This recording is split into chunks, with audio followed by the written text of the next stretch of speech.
Hey, what's going on? Welcome. Happy Thursday. Woo! Listen, tonight is going to be an amazing night. How you doing? This is your girl, Qua, from PTWTT. Yes, we are in the building. We are talking about this amazing subject. Hey, what's going on, cuz? We talking about this amazing subject in between the sheets. Tonight I have the sexologist that's coming in the building. We're talking in between the sheets. We're talking about how to continue to keep your pleasure. We continue to talk about all the great things in regards of so much what can happen. Listen, her name is Renée Yvonne. She's a sexologist, certified sex therapist, and counselor. We are speaking on it. We diving deep. We taking all the topics from underneath the table and we putting right on flat on the table. Listen, you got any questions, anything that you want to be able to share, anything that you want answers to, listen, we got the specialist here for you to be able to talk to her. Listen, let's get it. Let me bring her on, baby. Yes. Tonight is going to be an amazing night. Love it. Hey, how are you? I am blessed. I am amazing. I'm gonna still my cousin phrase since he on here. I am blessed and highly favored. Listen, hope I said it right. But yeah, so just make sure that I have everything, that your name correct. Can you tell the people your name? Yes, I'm Renée Yvonne, and I am a sex coach and educator and counselor who specializes in working with Gen Xers and baby boomers. Yes. Now, when you say Gen X, yes, can you tell us exactly what Gen X is? Absolutely. So Gen X, I'm working with people who are 40-ish and up to about 65. That's the group that I love working with because we got a really terrible sex education. However, I'm finding out from younger generations, they too got a really bad sex education. Yes. But we specifically, I know, got one. I went to Catholic school. We were told a lot of really bad information. And so now we're in our 40s, 50s, early 60s, trying to figure out what in the world is going on. Nobody talked about menopause, erectile dysfunction, nothing. And so we're just kind of, trying to figure it all out. And so I want to help make that education a little less painful for us because we got so many other things to deal with. Yes.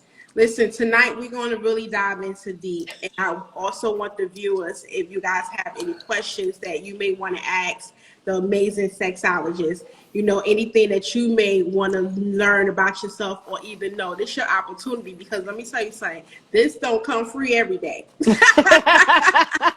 This don't come free every day. Listen, pillows off with the tea, giving it to you, so you better take advantage of it. She costs, honey. That is true. Yes. And then also regarding baby boomers. So baby boomers in regards, can you be specific? I think I know what you're talking about, but just in case for the people that don't know. Yeah, baby boomers were born between late 40s up to the early 60s, so about 65. Okay. So we're talking right now, baby boomers are ranging from about age, they're about 58, I think is probably the youngest, up into their 70s. Oh, okay. Yeah. See, listen, I wish and hope and pray when I'm at that age, I'm still activated. Yes. Listen. Yeah, studies show that baby boomers right now are having the best sex. So, yeah, kids are out of the house. That's a big part of it. So kids are out of the house. You've got grandkids, but they don't come over a lot, hopefully. Uh-huh. And you're free. You're free to just enjoy. You're willing to try things, see what's out there, what's new. You don't have any inhibitions. So it makes sense when I think about it. Yeah. You know what? I even heard this 50-year-old woman, she said that she's having the best sex in her life that she ever had before she was even 50. Mm-hmm. I'm like, really? So I must be doing something wrong. Wait, now you make me want to hurry up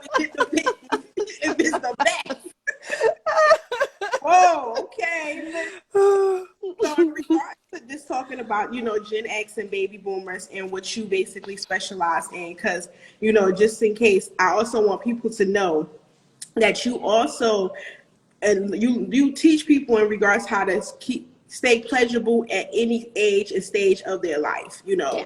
because my main thing is like what I can't stand is people being in an unpleasurable relationship or marriage. Yeah. And me doing my research, I see that you have given people, the women, or the tools in regards how to express themselves in regards to how to tell their mate or share what they make. Like, hey, we was once having great sex before, but now it's not. But see me, I may be too blunt and too forward.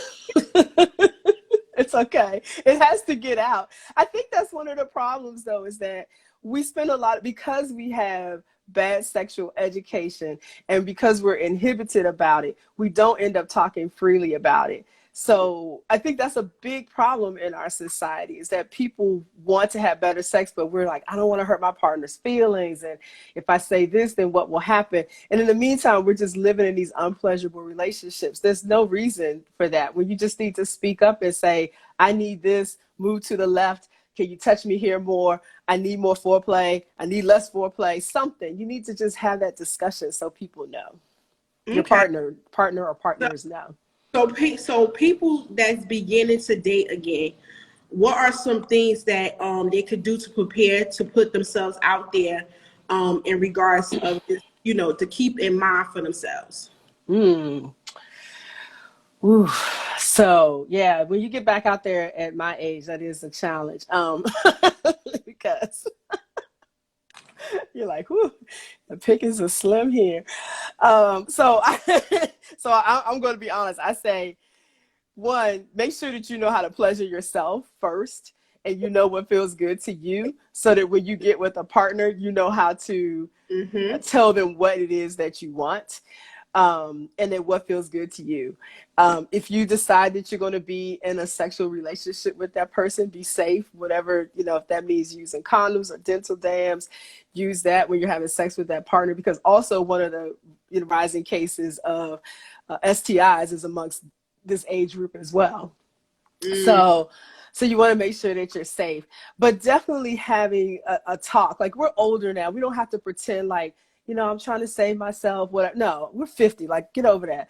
So if you, yeah, what are you saving it for?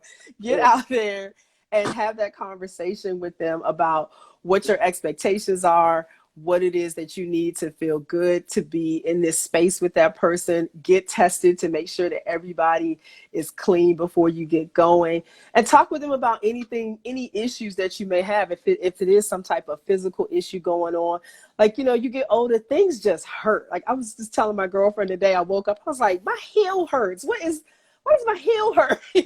So things on your body start to hurt. So have those conversations so that you're not being put in some position and, just suffering through it. Like, let them know, like, I have back pain, so I can't, I can't do that position. Exactly. We need to maneuver, do something.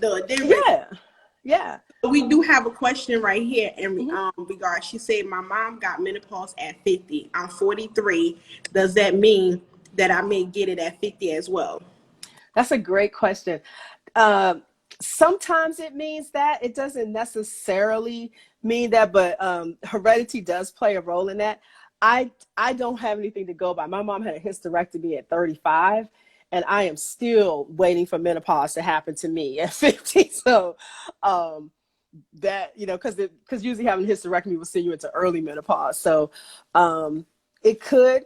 In general, menopause starts, perimenopause is what she might be in at 43. And that's like, it's about 8 to 10 years before you actually go into menopause. And then once you stop having that period for a year, you're in menopause. So it generally happens for women somewhere between 50 and 55, where they go into full menopause. So it could happen that if you're feeling symptoms of like hot flashes, where you feel like, I'm standing in this cold room and I'm sweating and everyone else is talking about how cold it is, you may be in perimenopause. If you wake up with sweat pooled around here in your neck and you're like, oh my God, the sheets are soaked, but yeah, you may be in perimenopause. Really? Yes. Yeah. Oh my God, because I am experiencing that right now. How old are you? I'm 39. I'm about Yeah, to be 40. yeah. It can happen. Yeah, because it's about 10 years before you actually go into it. So, Because my if grandmother said, God rest her soul, my angel, she said in regards to that, some women could experience premenopause at 35. yeah, you can. So I'm sorry. I, I wake I'm up, sorry. I'm just all wet right here, my pillow. I'm like, what in the world? Yeah, it can definitely be perimenopause happening as early as that. Yeah, I've had it too. Like I've been sweating for years. My mom was like, "You're in menopause." I'm like, "I am not," and I'm just in denial. That's all that. Just be honest, I'm in denial.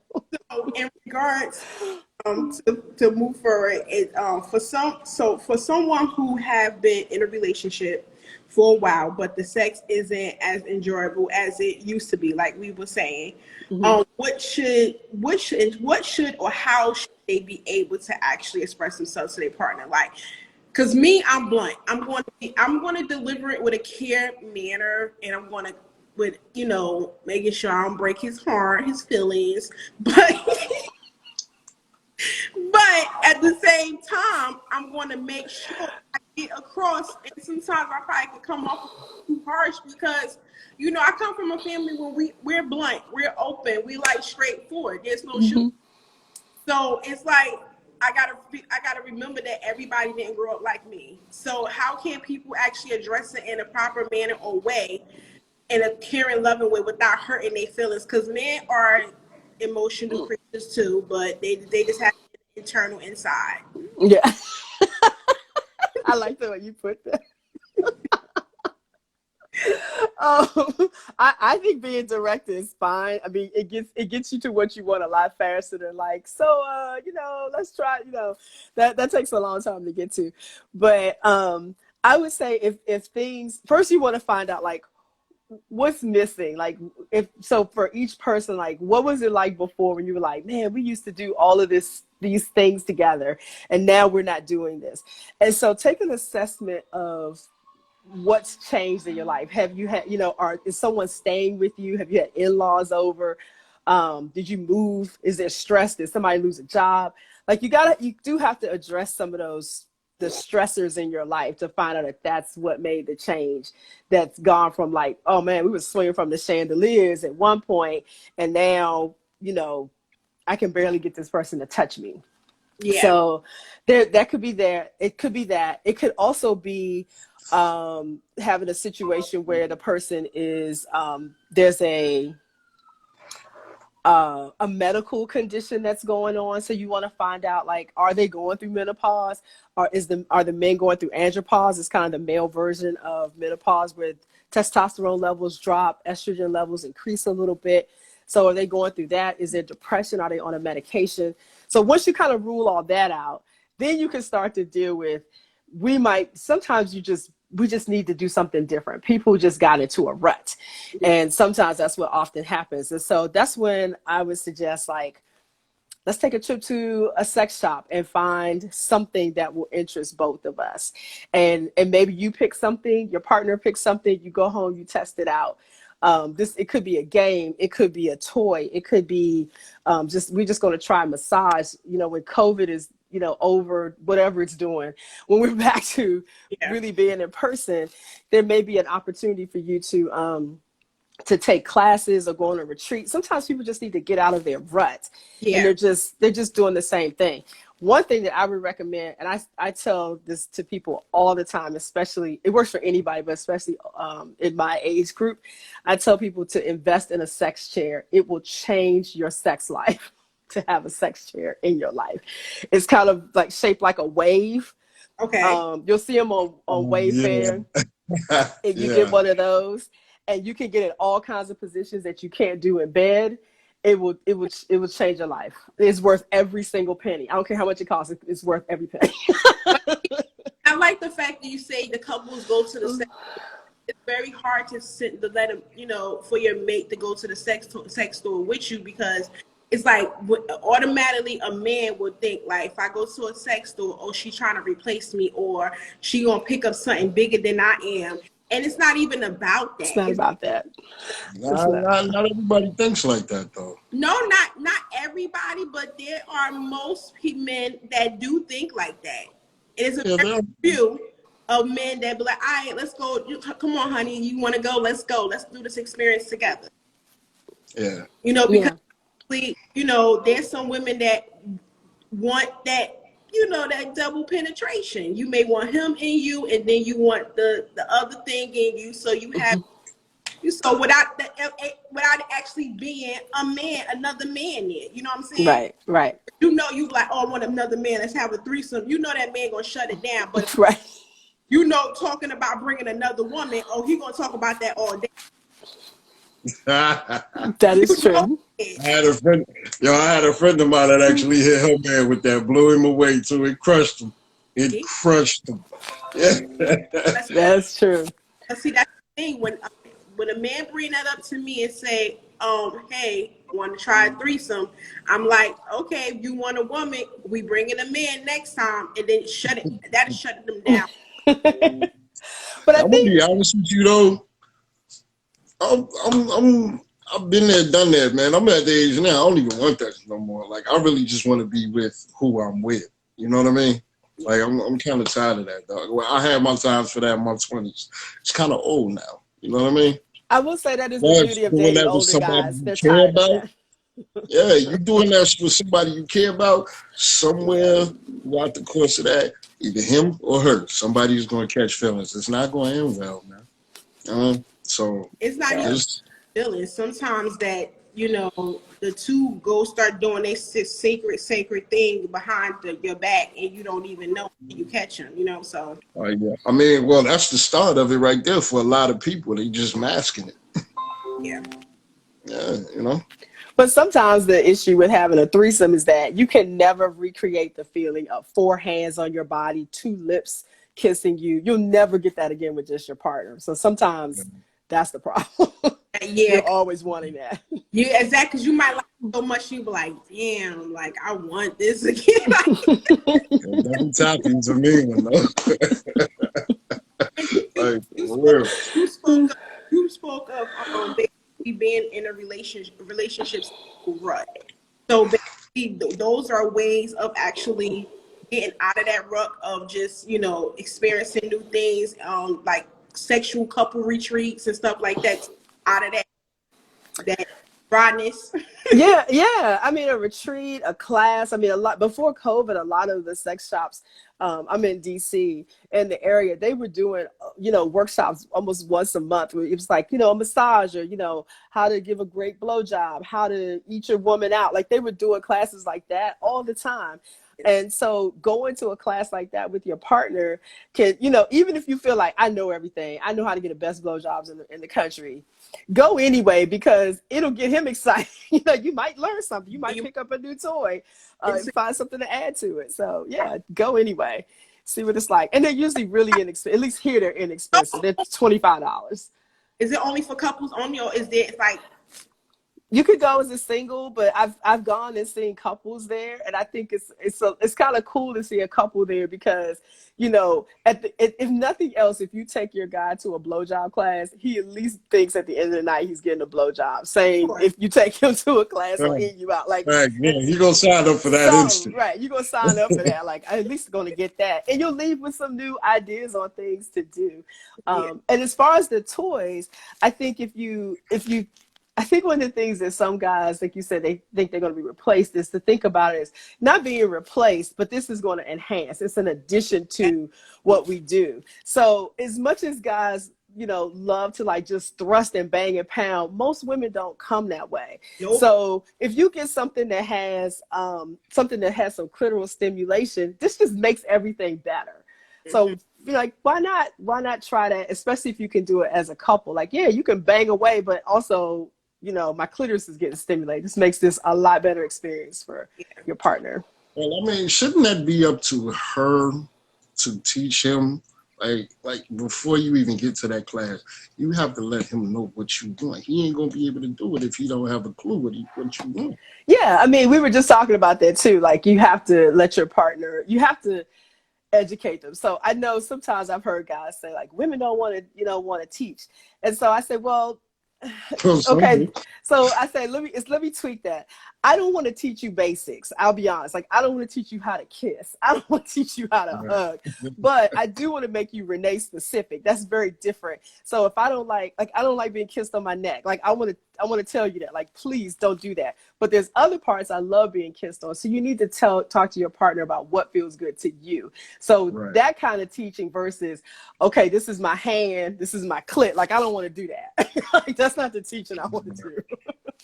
Exactly. So also, and what you just said, I had this in my last season of my podcast in regards of the banging. I don't know why men think it's good. Like, we enjoy a little, that's whack. We not in high school. You a grown ass man. You should already had tried many people to get this all right together by now. Like, what's going on? Like, I just don't like that. Because me, I'm the type of person where I like to be sexually penetrated, and I like to I like the slow groove, working our way to the fast fuck. Go like great. It's like I'm a build up person. And I see also other friends of mine, even women, they are the same way. But that whole pound is just really boring. It's boring. It's corny. It's whack. It could be painful, and it's like, really. And then I feel like they're the only one enjoying it. They are. You're just laying there like, oh my God, I could be doing my taxes right now. What? Oh, I could be cleaning my kids in my bathroom. Like, I gotta wash clothes. I got dishes in the sink. When is this gonna end? Exactly. Like, I gotta wash clothes. Just get off of me.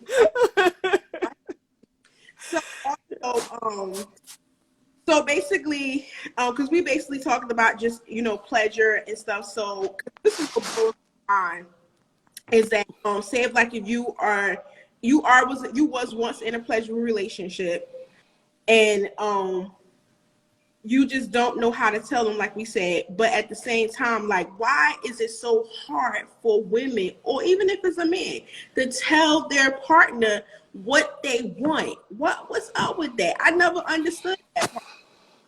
Because we've been socialized and conditioned to not talk about sex as a society, but as women in particular, it's slutty and you're a bad girl and, you're not supposed to talk about it. It's not until you probably hit 35, 40 that you finally go, you know what, if I don't talk about this, I'm going to keep having that banging up against the headboard sex that I hate. So I need to say something to him. We don't always necessarily have the right words, or like you said, maybe it feels blunt, but we know we have to talk about it because it's not pleasurable, or we're just not going to have sex. And I firmly, truly believe deep in my soul that there are a lot of women who would enjoy sex, except they're having really bad headboard banging sex, and they just aren't getting any pleasure out of it. And they think that that's how sex is always going to be. Yeah, but nobody's saying anything, No. In a situation, you'll have somebody, be it male or female, that'll come to their partner and ask them, like, yo, because I noticed it changed. What's going on? Mm-hmm. They look dead in your face and be like, oh, nothing. That's true. That's true. They don't know how to say. I mean, really, we have been socialized. I know something ain't right here, and you're going to be square in the face with a fine. Oh, no, everything's fine. Word. Yeah. All right. See, stuff like that, that's when at that moment right there, that's when you lose your partner, because they'll literally walk out the door and go do it with somebody else. Somebody who ain't got no problem communicating with them from jump.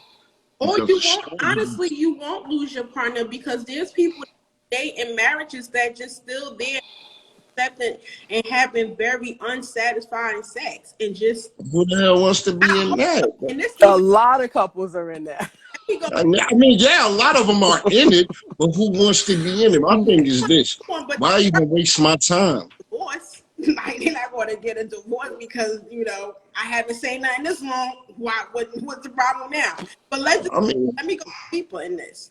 In regards to cultural facts, I'm half African, and in regards of just the Nigerians and African people, even other cultures, listen, they believe in just the man being satisfied and just pleased, and they don't. I can't do that shit because I'm not finna sit there and be fucking a mannequin. Like if this ain't doing nothing for you, if this ain't doing nothing for you, let's wrap this up. You know what I mean? And let me go. And it's somewhere I can go and have a great time. They'll enjoy it as well. But if we ain't clicking, baby, let me know up front. I ain't got to be here. You know what I mean? And the same for you. I'm pretty sure there's something else you could be doing right now. Let's just wrap it up. If it ain't going, hey, my taxes. That's what I'm saying. My taxes need to get done. I need to stay out of jail. I'm not fucking a log. Nah, you can keep that. Like you just sitting there like.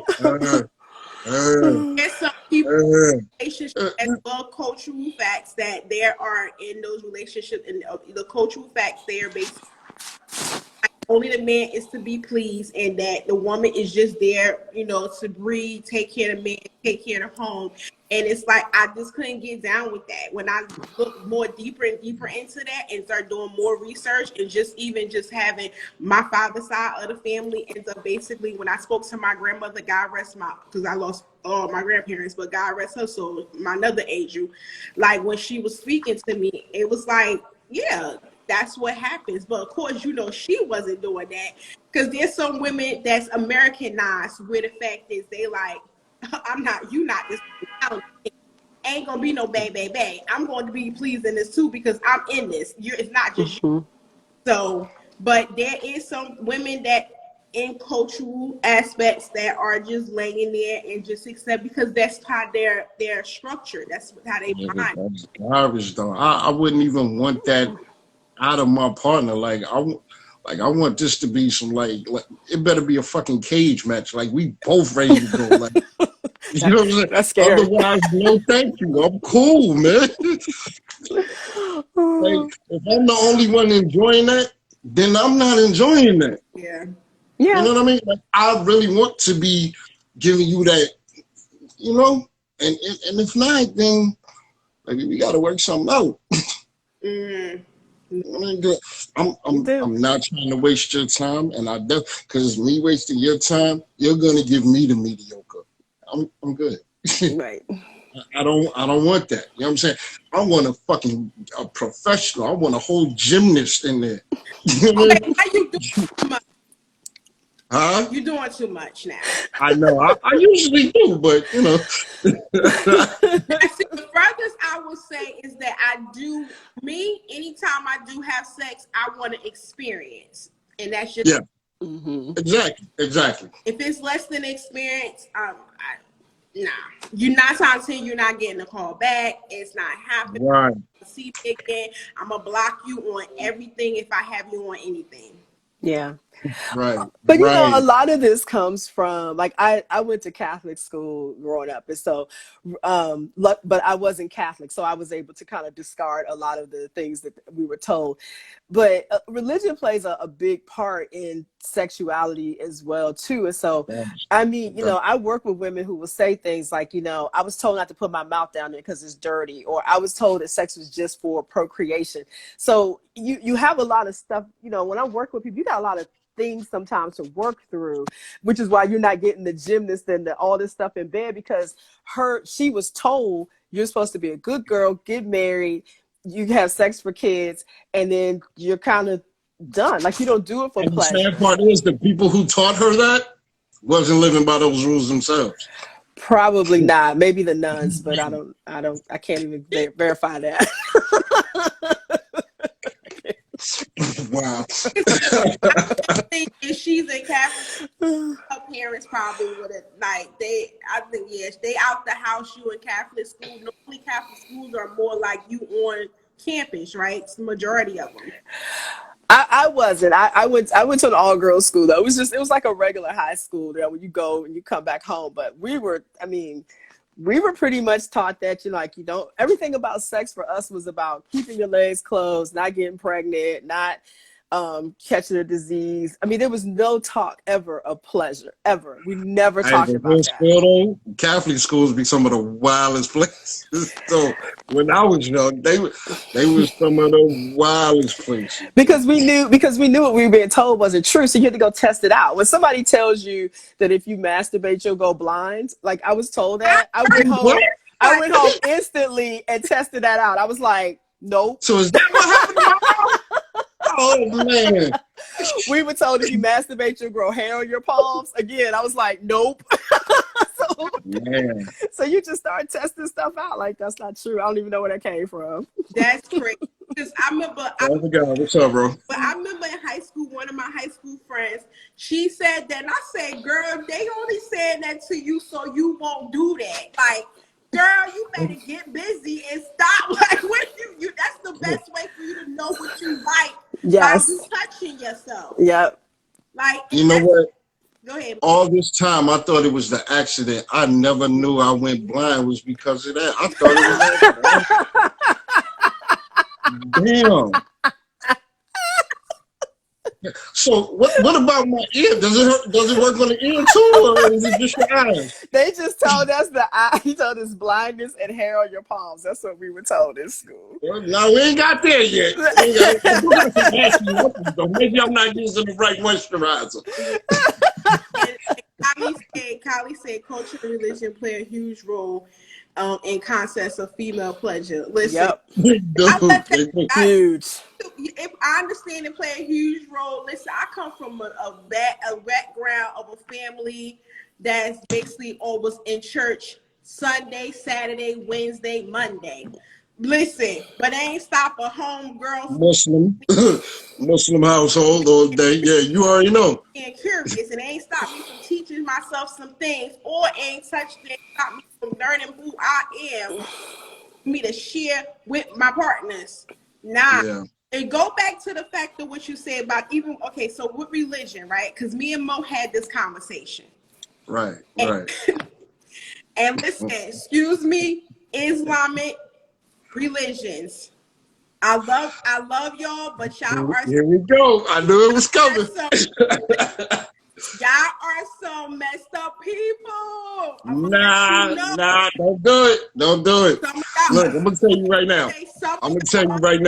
What somebody told you doesn't always apply. Okay, that's just what they said because they wasn't doing it. I'm gonna take that back. Some of y'all that I interact, or some of y'all that I know, or even just some that I don't know, and I from a distance.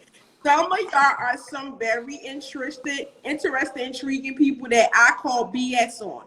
Because like I said, a religion.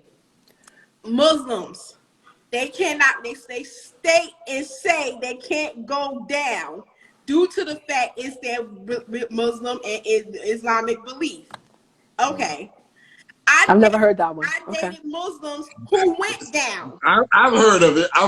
It's bullshit, but I've heard of it. I've never heard that one. I got the BS. I call bullshit on it because I dated. First of all, I have Muslims in my family. I don't know what my uncles and my aunts who are Muslims, what they do, but I know my dad who's a Muslim, my mom, we have an open relationship. She shared because I share. So in regards to that, so I know that my daddy ate the cuckoo, So in regards to I hate you. So in regards to that, I have never heard it called cuckoo. I've heard a lot of names. Cuckoo is the latest one. Yo. I'm adding that to my list. So in regards to that, I even been in relationships with Muslims that had no problem eating me out. Not only did they eat my front, they ate out my back. But then when I ended up, so they talk about her ears hurt. So, Kendra is a man. So,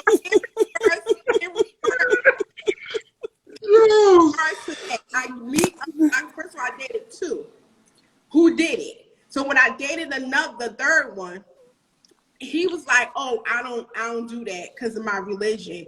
I guess I'm Islam." I'm like, "Okay, what does that mean?" I'm laughing saying it to him because like I'm really calling bullshit. Like, you joking with me right now?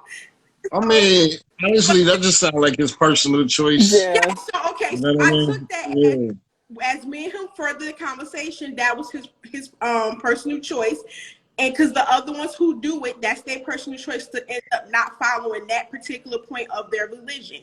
At the same time, you're not going to beat me in the head with the bullshit when I dated Muslims and they sat there and ate the front and the back, the hot pocket and the side pocket.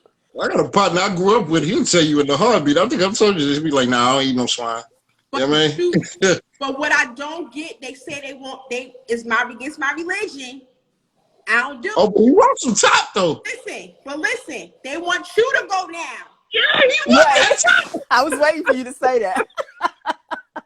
Yo, he want that top though.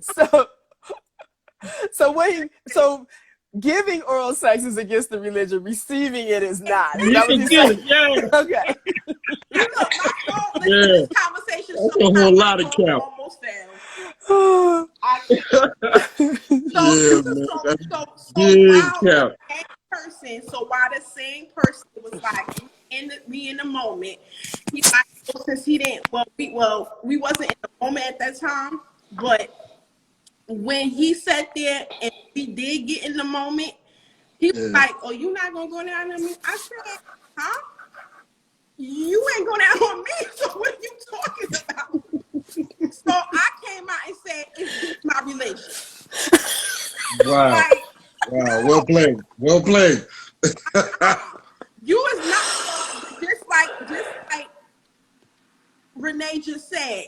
Oh, so you receiving is not against it, but you doing it, you giving it. Come on, like that's why I call bullshit on that, because when I do meet Muslim men that basically sit there and start talking about this whole Muslim thing and they don't do that, but then they expect for you to go down and slob they knob until you can't slob it no more and they want it all wet. Ciao,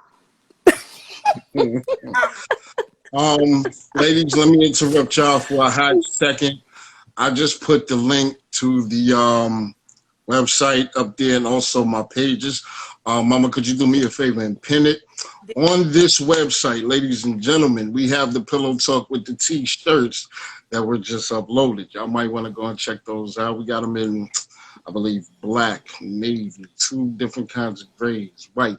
Also, we have a bunch of MTG products on there. Please support Black businesses, shop, support Q, support me. did you do her background that she has up there? No, but she did give me an idea because I'm about to make mine Sunday. Okay, I was gonna say I need one done like that. I was gonna definitely. You do? You could either go He Got You or Yeah, DM me later. We'll talk. I got plenty of stuff I can do. Okay. So, but yeah, so it's just crazy because I'm sitting here like, there's no way. So when y'all hit that religion thing, it sparked the nerve in me. Anytime somebody talk about religion and sex, it sparks a plug in me. I'm sorry, because I just don't. Yeah. And you're not doing it to me. I'm sorry. That right there, you don't even need to get undressed. You should just already be out the door.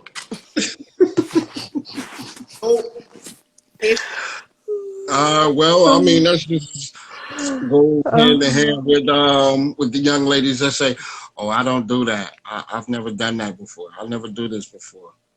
And then when you actually get them to do it, it's like, yo, so you just gonna lie to me your whole life, huh? Like I mean, Callie said, "I'm glad I had my headphones." I'm telling you right now, everyone that's following me and that's gonna follow me later, I have a parental advisory stand.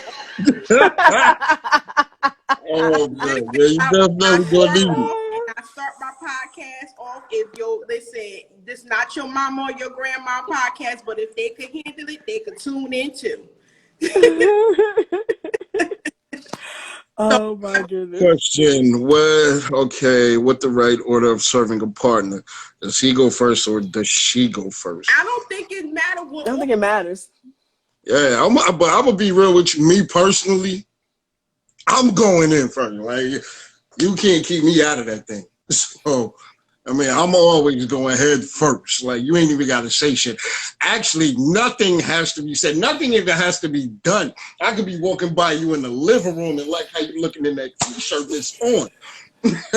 You know what I mean? Like, I'm going in head first. You probably gonna have to stop me. Like, nah, not today.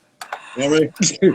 I'll say this though to that question is that if you know that if you can give a blowjob good enough that he'll ejaculate and then he's out, then you should get yours first and then do the blowjob.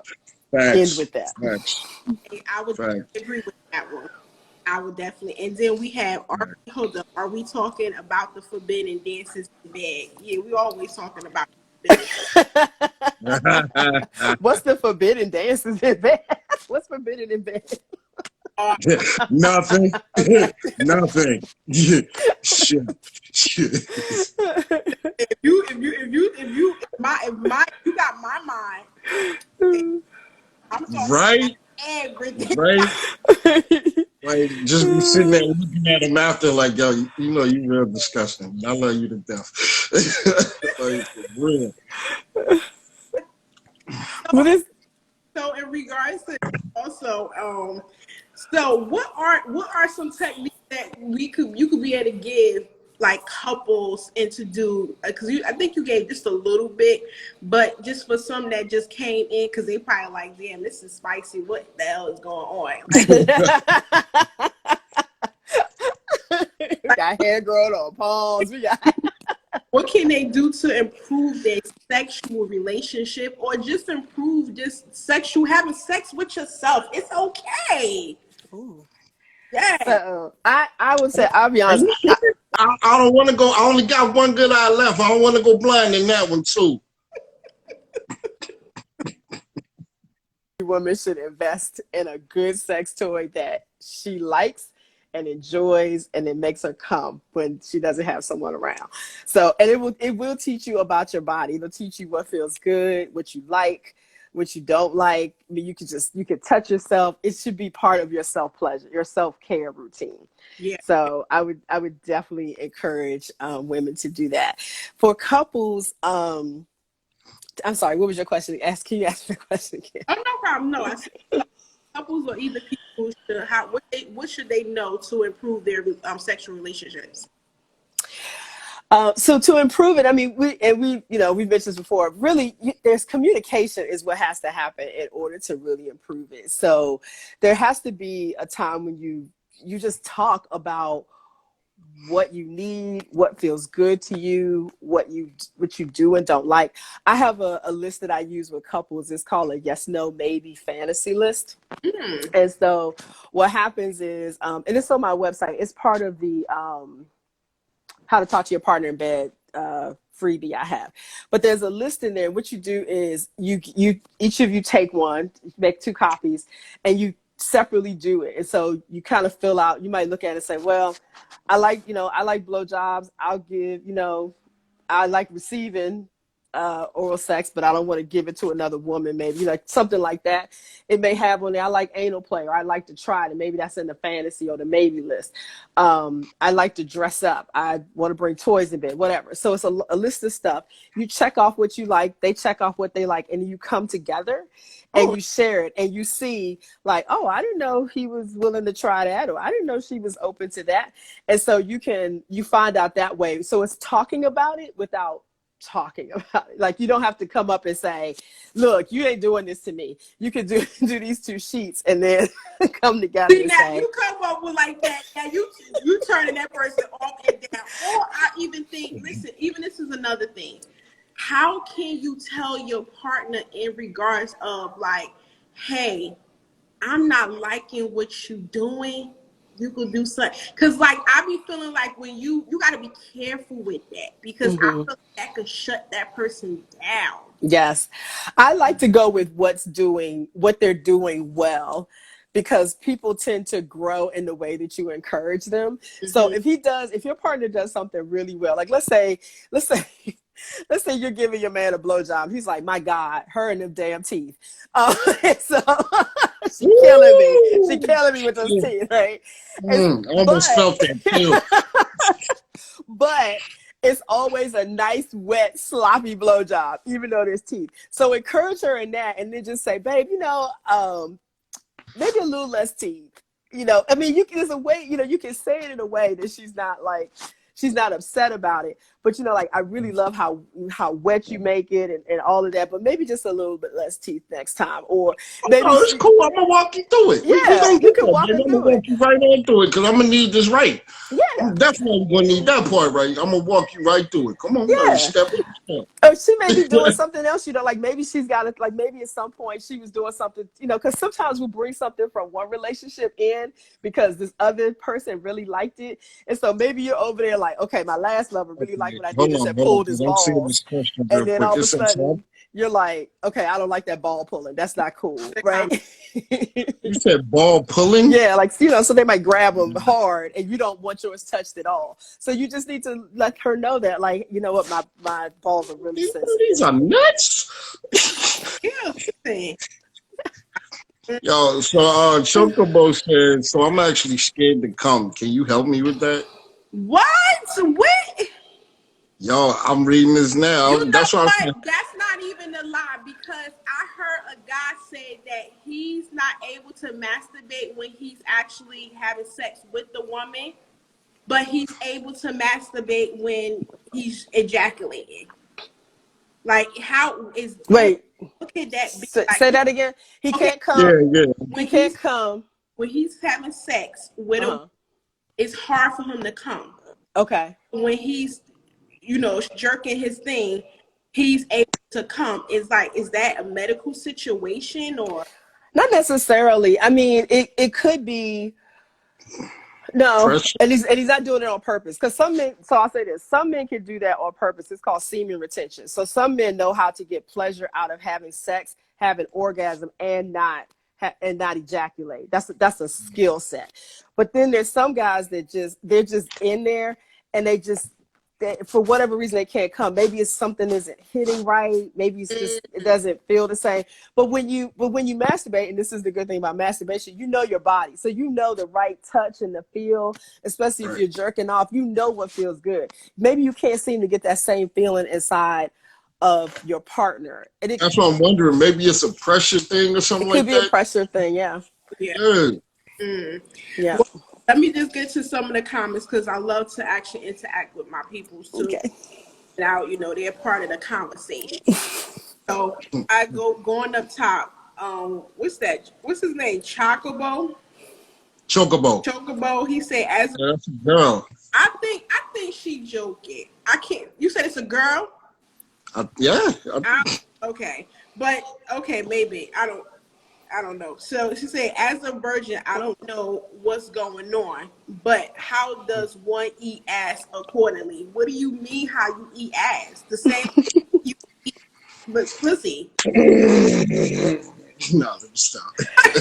I did see that question. And I think the other question was like, how do you get clean or take a shower or something like that? Like, do you shower first or do you just go at it? I would shower first. Oh, bro. I would get a little. You gotta clean my meat before I eat it, though. Yeah, definitely. I would shower first. You could get a little bulb syringe at most drugstores if you really want to be good and do a not a full enema, but it's like an enema and like get anything out so that there's no chance of it. You back door, actually. You can do that.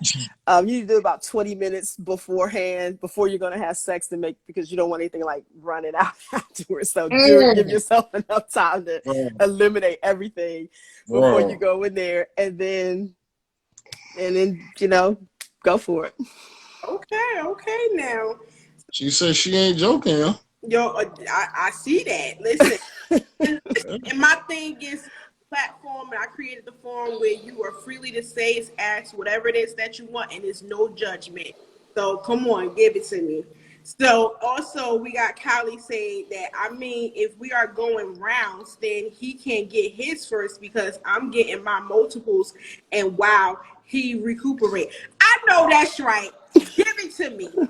Because that's the thing. That when I say experience, I mean I'm not talking about no one time. Nah. You know what? I actually hate that we wired like that, bro. Like, bro, I'm talking about. Like I like have a blow experience. Like I can't feel my face. Like it's done. Like like it's done. Hold But men can on. experience multiple orgasms without ejaculation. It's called semen retention, but you have to practice it. That's the thing. There's a whole lot of stuff on that. So you can do that if if that's something you're interested in. And a lot of men, once they practice it, they don't go, they love it. Like they never go back to just coming after the first time because they know they can hold on to it and come when they want to. Yeah. Mm-hmm. Then we got another one say, I've been in a situation where I went Aquaman on my ex, and when it was her turn, fell short. Oh, Fam said he went Aquaman. Yeah. Yeah. DC diving. yo, so that means that you need to have her. That's crazy. I don't even know. Yeah, I'm gonna be real. That would have blew me. Renee, Yeah. what you say about that? I didn't hear the question though. I'm sorry. What was it? So he went down on the young lady, and when it was her time to return the favor, she was like, "Well, nah, She felt bro." Oh, wow. Yeah. So it'll be a real quick. Also, what you finna do? Like for real, you want me to call you an Uber or something? Or Wow. no. Well, so I would have a question about that. My question would be why? Like what was her reasoning behind that? What was the reason behind it? I'd have to start there. You gotta definitely. I want to know. Did you ask her what happened? Like what's she doing? What's going? Because first of all, if I know I gave you a whole amazing blowout hay job, you better give me the same thing. Because I'm gonna be like, excuse me, what happened? What you missed the mark all the way. Like, nah. I'm really not understanding. I swear to God, like as soon as it crank up, I'm not even just jumping. That's the first thing I'm going for. Like, come here, let me see it. Like, that's the first thing I'm going for. Like, I'm not understanding. Well, maybe that's just me. I'm sorry. Oh, he said, like I said, I never came. Oh, though, so it feels like a balloon ready to pop while rubbing it raw. So she played. Ooh. I'm sorry to laugh, but she played you. I hope you ain't go back to her again. That's all I'm just saying. You made sure that you blocked her number. You ain't even talked to her again. Yeah, because that's somebody who's trying, bro. And see, little shit like that, that'll really fuck somebody up, man. Somebody will develop some kind of complex behind that shit. Trust issues, bro. Like serious trust issues. Ooh. Now, okay, so Chagaba is on some good stuff tonight. So, okay, what's up? Are you? It's okay. What is that? Are you guys into what's that? Flogging? Yeah. Let me see. Flogging, candle wax play, temperature play, ice play is my fave. As Renee was saying, that's basically trying new things and getting out of the ruck of of the old sex habits. So wait, you a virgin? Because I wasn't doing all of this shit when I was a virgin. That's why I call bullshit on that. She's reading. Yo, I was grown before I started fucking with a lot of that shit. But then again, this is a new day, though. This is a new day. My son, that's the crazy part. My oldest boy was telling me about some shit he was talking with a young lady with, and she was telling him some things she wanted to do with him. Me and my son, we talk like that. She was telling him some things she wanted to do with him. And the little girl scared the shit out of him. Yeah. And he said, nah, man, I can't deal with that. I said, well, what's wrong? And the way he described it to me about the blowjob, and she was like, yeah, she wanted to share. I was like, oh, that's snowballing. He said, wait, there's a name for it? There's a Yo, name for that. these kids are different, bro. I wasn't doing this shit when I was little, man. Nah. Not that. Mm-mm. Not like I was a 14-year-old, 13-year-old, even They have the there. internet. We didn't grow up with the internet. Thank God for a lot of that, Man, actually, because yeah, we'd be that'll in trouble with probably all the be. stupid stuff we did that's not on social media now, thank goodness.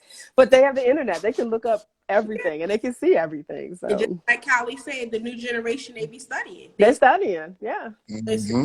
Because listen, Yeah. it's like they get bored very quickly, but they also have a short attention span. Mm-hmm. Exactly. Yep. They really do. So also, would say, oh yes, I had the moments with the teeth, with the damn teeth, turned me off with the head. See, a lot of men that with the teeth, they did say that end up turning them. Don't want to do it no more. They were like, nah, I don't like it because they had that one bad experience. Right. So, And that's when Peace. you have to speak up and say something like just a little less teeth, or or that's when you suggest, you know what, babe, there's a class that's happening down at the local sex shop. Let's go to that class. And then you take So her and she hey, learns some so tips. I'll teach you. I'll teach you right away. We'll work on it. We ain't gotta go nowhere. I mean, let's go upstairs. I'll walk you through it. I promise you. I am your spirit guide, baby. Take my hand. I got you. and peaceful sister say, I understand what she is saying. It's unfamiliar feelings, so she is blocking herself from releasing. It wasn't until actually I experienced an orgasm myself and I realized I was blocking myself all along. Girl, you was thank Man, God you was free. Ooh. bust that nut, Yeah. shorty, please. Mom! Please. What? What? Yo, I was Yes. real with you. I was talking to a friend of mine the other day, and I told him, I was like, I had already had sex a few times before I have even started masturbating. I only masturbated because my drug addiction had kicked in. You know what I'm saying? They talk about crack and heroin. No, vagina is the most addictive drug on the planet. Bro, man, bro, that is a hard drug to kick. And the first time I ever did it is because I was going through a drought season. Like, I was like, yo, this something got to give. So I actually just went ahead and rubbed one out. Yo, this ain't half bad. This'll hold me down until I get back to that. Like, I still wanted to get back to it, but this'll hold me until I'm good. But I need to get back to my drug, though. That is definitely my drug of choice. Always have been, always will be. That is, bust that nut, shorty. Enjoy your motherfucking self. And she say, wait, what snowballing? So snowballing is when you perform oral sex on a man, you get the semen in your mouth, and then you kiss him or put it back into his mouth, or you're in a Chill, threesome bro. into another person's mouth. Yo, okay, so is there a name for when? Okay, see, I had this guy, right? Well, I'm about to tell myself. Are you about to ask? Is there a word for it when he eats you out and then? No, it's okay. not even that. This new, I don't think it's even new, Okay. right? It's this thing that where he talking about spitting in my mouth. What? Or either spitting in his mouth doing sex. Yo, I swear to God, I was with somebody like that. I don't know what that is.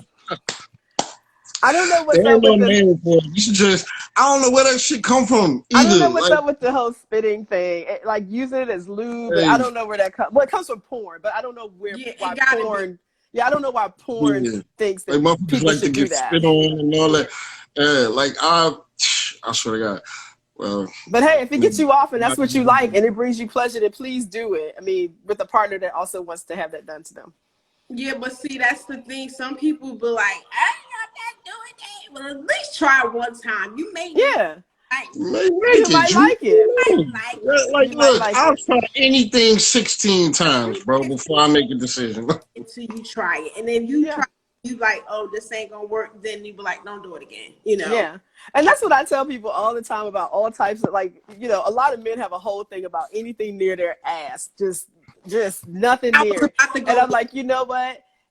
Just try something once. You're not married to it. You don't have to do it forever or again. just And you also don't have to tell anybody, which is the other thing. Like, you don't have to do it and then go run and tell people. Just, you know, it's just you and your partner or partners, whoever you're with. The God 22. See, this is what we were just talking about, the God 22. See, I'm about to roast you on this, the God 22. He said, I'm a big dude, 5'11", 450. You, what? Okay, but anyway. But you know where I'm going, right? When I do it there. Hey, bro, yeah, because we was just talking about all of this shit too, yo.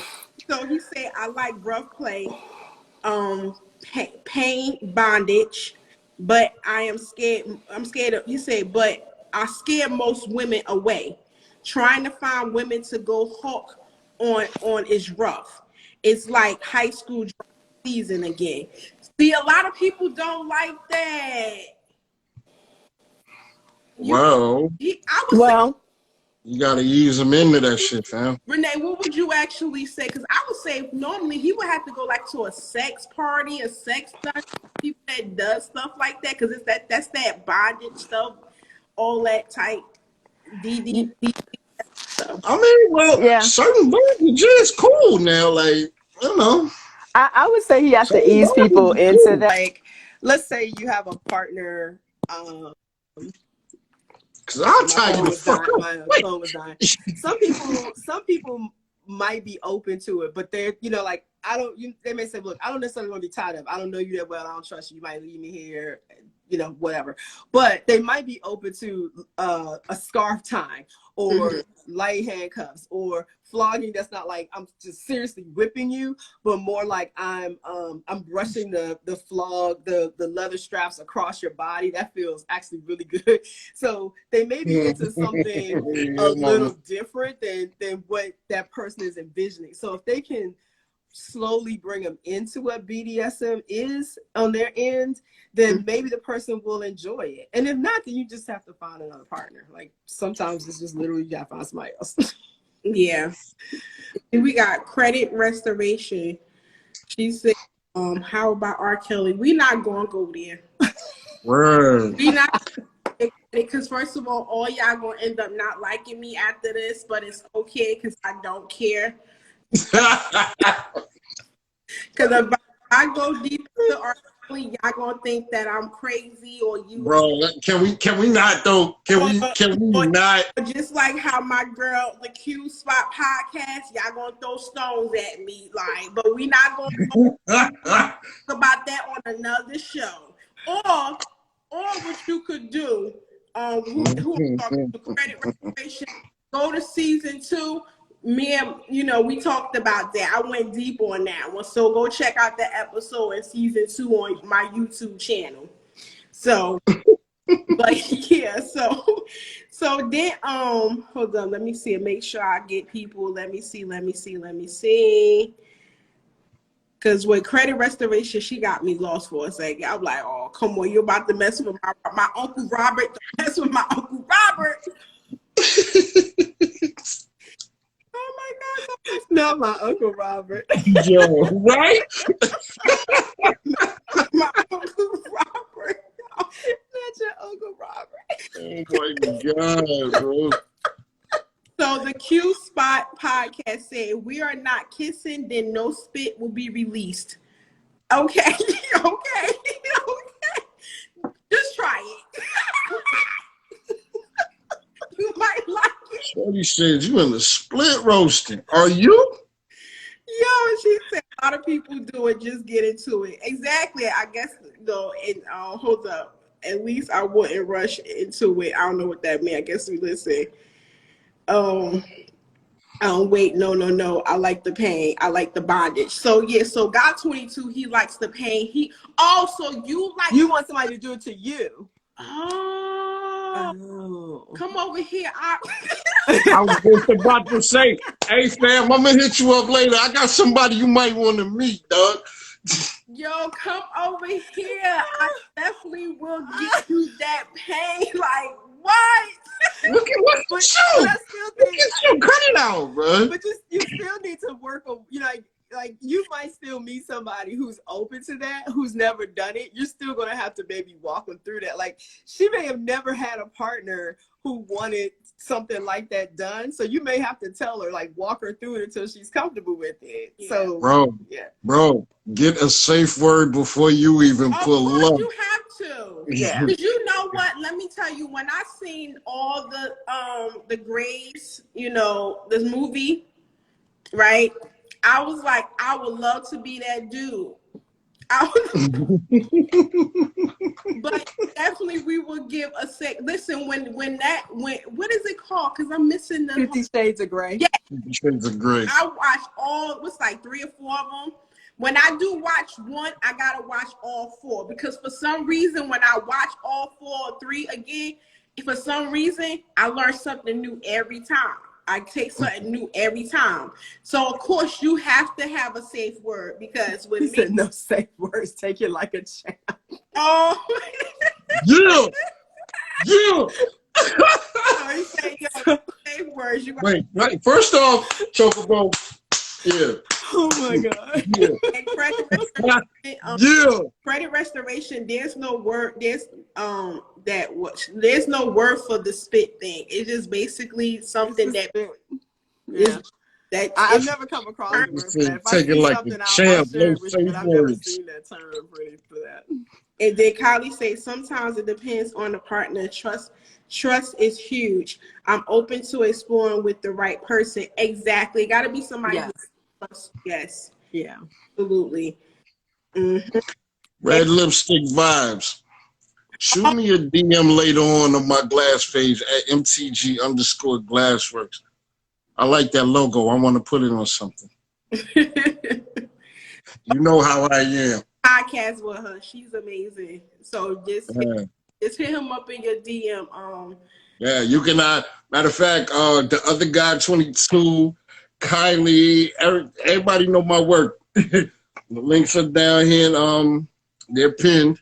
So if anybody needs anything, shirts, glasses, anything, I'm sorry, just taking over your live with my promo. We not doing the Black Owned shout out until later on the show. Thank you very much.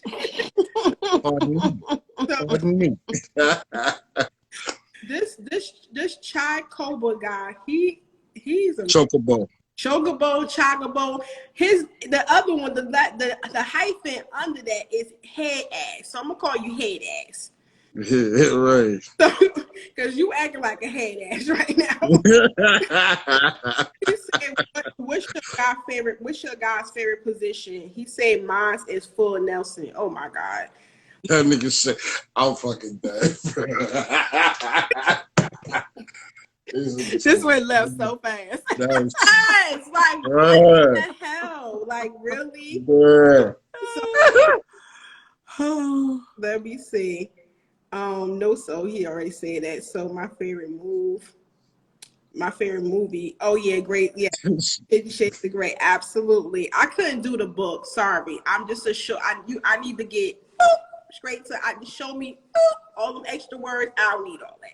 Even though some people say the book is more deeper and goes so much more than the movie. The movie just makes it very like short and it don't even do it justice. But it's good for me. It's good for me. So it's great stress relief. It's held with so God 22 said basically the pain and the bondage is a great stress release for him. It's hell when I get loose. Oh, so when you get loose, you ready? Oh, so you stay your ass right over there. Yo, Q, cut it out, man. No, really? It's so if I'm beating him in body, that means when he get loose, I don't know what he gonna do. I cannot. What you talking about? So the Q Spot podcast, she says some things I may be into. I do have limits. I have a past trauma. Do some things are off limits. I could respect I that. respect that. Yeah. Yes, I definitely could respect that because people. But what things are off limits though? Just curious. Oh, so Q, he want to know, but only if you want to share, Q. You don't want. Yeah, yeah. I mean, if it makes you uncomfortable, then don't even bother. You know. Yeah. But that Q brings up a good point for a lot of women that have been through some type of sexual trauma. Many, especially women of color, Black women, have been sexually assaulted or raped by someone they knew in a lot of cases. And so that does create a lot of sexual trauma that makes them shut down sexually and not know what they want or not know how to talk about what they need or want in a relationship. Because maybe they were forced to do something like give a blowjob to an uncle that they didn't want to do. So you do have to work through those things with people, and people don't necessarily want to talk about because there's a lot of shame around sex, which is another reason we don't talk about it. Yeah, that actually leads to a lot of issues too. But then again, on the flip side of that coin, it can also lead into a lot of serious twists. Yeah. I don't know what's happening. She'll come back in. She's coming back. Yeah. Yo, she said, oh, so Q said, I don't like handcuffs, but I'm open to soft ties like scarves. I definitely will agree to that, Q. Like you could do like a nice little soft velvet rope or like a little soft tie or silk tie, little ties or scarves. We could do. Fam, get you a scarf. Get you a scarf or take your tie. All right, tie. Hold on, give me 1 second. Like that there, loop it around, twist it in the middle. Hook that shit to the headboard. She ain't going no fucking way, bro. Oh my God, he is. Shit, Are you no who you Huh? Who you giving lessons to? You giving lessons to Q or? I'm saying you started when you was talking about tying them up. Once again, get your tie, get a tie from out the closet, wrap it around each wrist, make it look like an infinity loop. And then twist that shit up around the middle and hook it to whatever you want to hook it to. She ain't going nowhere. It's a wrap. That she got right there. And matter of fact, use that wedge that Mama was just talking about. She talking about a wave. The shit that we used to use, well, me and a certain friend used to use. It was like a triangle. You know what? Oh, and then she said, I don't like to be talked to in a rapish way. Allow me to be submissive on my terms. I definitely get that. I don't like that crazy talk. First of all, I don't like to don't talk to me like we having sex anyway. Why are we talking? Aren't we supposed to be doing action? I mean, I'm cool with the conversation. Just don't say no goofy shit. But see, what's goofy shit? What do you consider goofy shit? Bro, well, I mean, let's just not go into no softcore porn shit. Like, okay. if you really gonna say something, just like I make a joke with a friend of mine now, especially whenever she started getting an attitude and shit. I'm like, yo, you know, you're not even allowed to talk to me like that with clothes on. So, I mean, all that aggressive shit and all that. Nah, you already know what's up. A lot of people ain't hear that. Say that again. She's not allowed. Like, you're not even allowed to talk to me like that with clothes on. Like, for real. Yeah, you'll be out the door.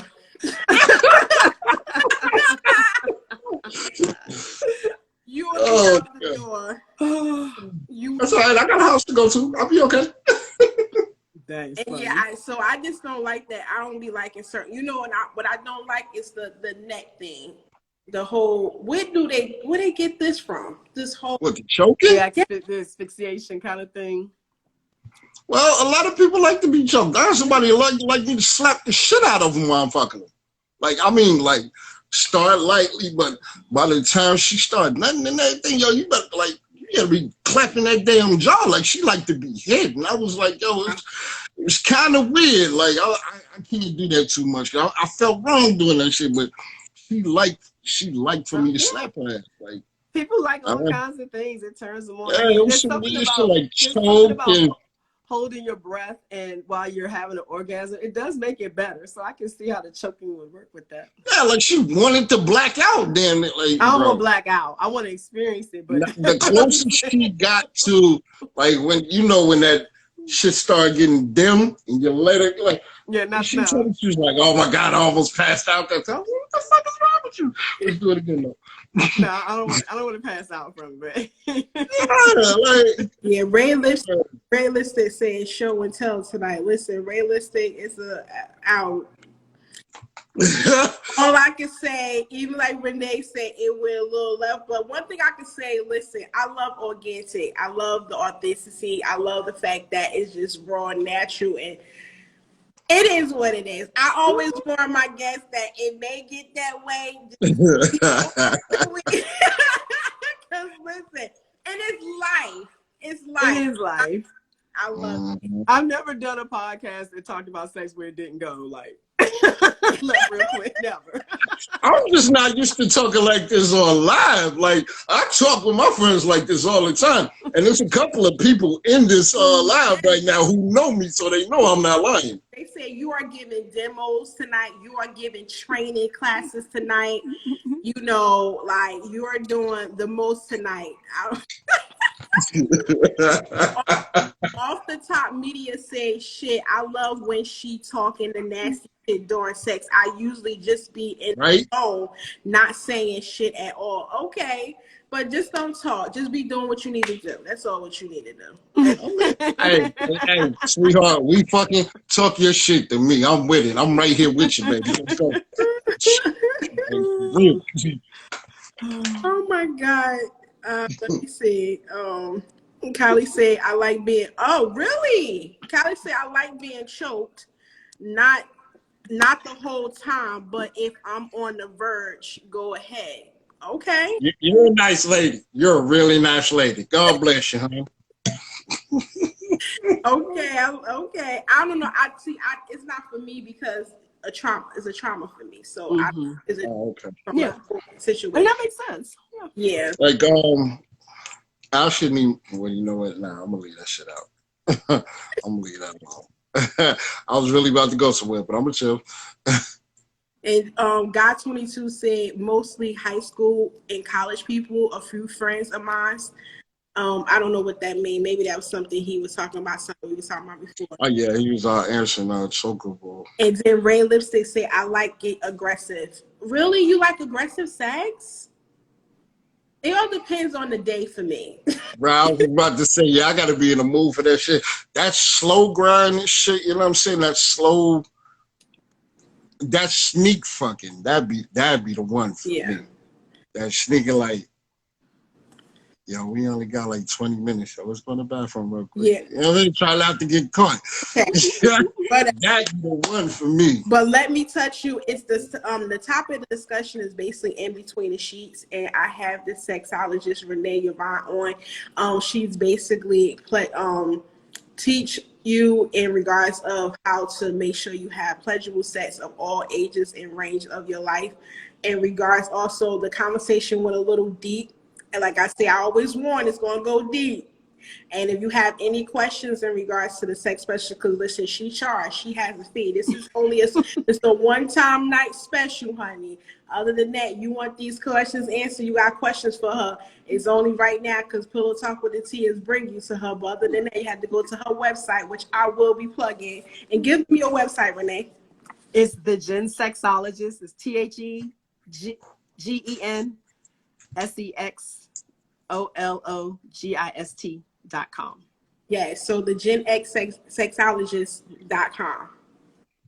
So go there, because let me tell you something. We're about to go to the fact of she has a guide in the book to how to tell your partner what you want in bed and not hurt their feelings. Because like I said earlier, men are emotional creatures too, but they just are emotional in the inside. So she also has a podcast. She has the it's called the Gen Sexy Podcast. So, you know, I'm definitely tuning in because I gotta I feel like I'm good, but I know I can get even better. Yes. There's always more to learn. Like I just wrapped up season 1 and I finished it with a woman named Ruby Ryder who talked about pegging your man. And I was like, I think this is the perfect way to end this first season. You know what? I was just about to tell you about that because there's some men that that's like that, like it is into, and it's a man be like I heard you heard Mo, right? Whoa, like, but tell them, Renee, that isn't that they G spot. That prostate is similar to the G Whoa. spot in women, and a lot of men, once they have that prostate organ,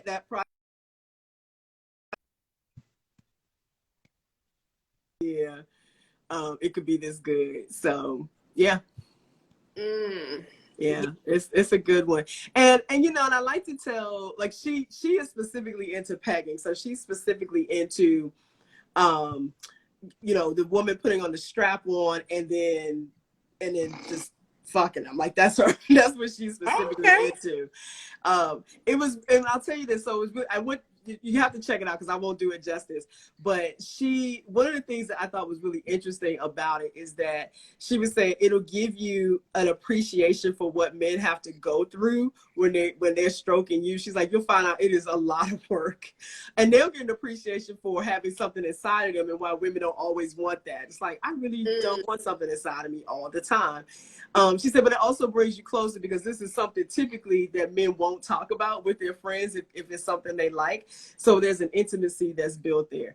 I'm just saying, it was the topic was fascinating. I left like, wow, I never would have, and that never would have thought of that way. Huh? That was your season finale episode? That was the season finale episode. Yes. Oh, I'm going to check that out. As girl, give me some pointers. Because, like, I have done it. But I also feel like that some men wouldn't even know you doing it because it's so good. Because this is what you do, ladies. Wait a minute.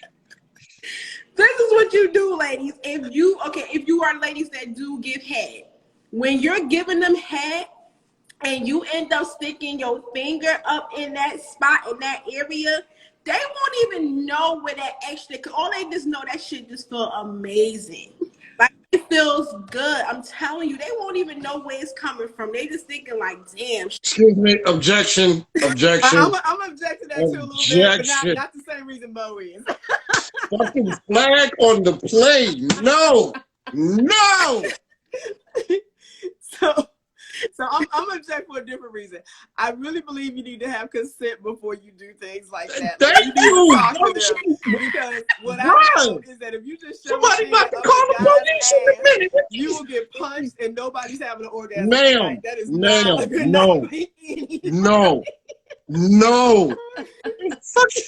Bro. But I will say this. I think so. This is one of the toys I like. I don't know if you can see it. It's a finger vibe. It just goes on your finger like this. And I just did a blog post just this week. It's called 3 Ways to Give a Better Blowjob or something like that. And so I talk about some of the toys you can use. And this is one that you can use, give a blowjob and put it in the perineum area. So it is still hitting the outside of the prostate while you're giving a blowjob. This is one I wouldn't ask for consent for. But if you stick a finger up there, but you're not sticking your whole finger in there. That's the thing. But I don't know. Maybe I've been lucky and blessed not to get punched. You may have been. Ma'am. Listen. Ma'am. No. You trying to get me killed? You said in court now. You trying to get us in court? Like, really? You're right. Ma'am. I wouldn't do the finger without having that conversation. Flag on the play, bro. No. About the enthusiastic consent, but no sneaker fingers over here. Okay, like, I listen, and like I always say, what happens and what good and be blessed with me don't always work for everybody. Yeah. But remember, I've been in my situation shit for a long time, so he already knows. Yeah, it's different when if you're with a partner and you try something like that. I mean, they may or may not like it, but I would definitely consider before I insert something. He like it. He's a Scorpio. Child, he's a Scorpio. He like it. But I mean, if you with a new partner, this is for everybody that's not with a Scorpio. You're right. I understand the witchcraftery of the Scorpio male. I get that. But for those people that are dealing with all the other 11 signs, I wouldn't just stick that finger up there right away without their conversation. Like flag on the play, dude. Like, so, let me touch you. Say, how can you open up a guide to these things? That's where the I would do the yes no maybe. I don't know the yes no maybe list, and try and see how they feel about that. That's the conversation I would start with there to see, are they even open to it? Because sometimes you don't know what a lot of us don't have good sexual communication skills, and so you don't know what they like until you start to do it.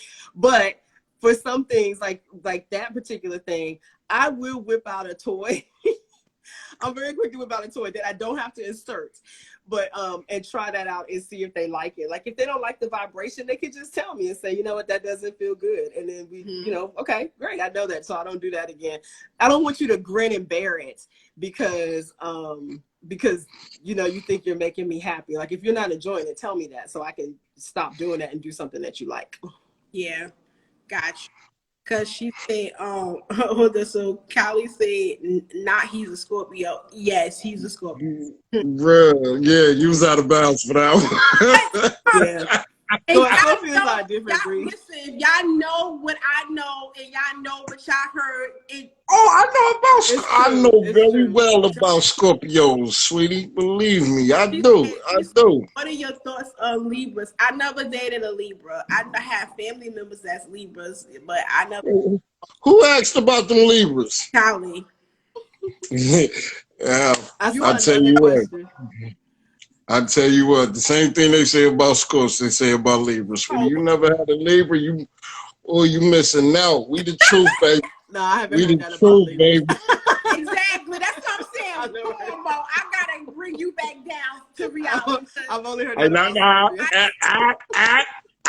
Leave me alone. Leave me alone. Libras are the truth, sweetheart. I'm not saying that you're not. I'm saying that Libras as a whole, I haven't heard that. Scorpios as a whole, everybody knows. Yeah, everybody knows. Motherfuckers, right. Yeah, you're right about. Nah, but I'm gonna be real with you. My ex, and a couple other people talking about that. Libras. That was some good fucking sex, dog. Be real with you. That was some fucking great sex. So are you the Libra or she the Libra? I am as well, but she was too. She was great. So let me touch you. Say, girl, I'm dealing with the Scorpio. He isn't even allowing me to bring toys in the bedroom. Oh, girl. Are you sure he's a Scorpio? Is he on the edge of Sagittarius or something else? Listen, he cannot be, because let me tell you this. Let me touch you. Let me touch you. Let me touch you. DM me, because we gotta talk. Because let me tell you something. My Scorpio, I ain't even gotta buy the toys. He buys the toys and he brings the toys. I don't know what type of Scorpio he is. You need to check. Yeah, I've never had a Scorpio that yeah. So, let me see. He's a November, but mine's a November Scorpio too. So that's kind of confusing.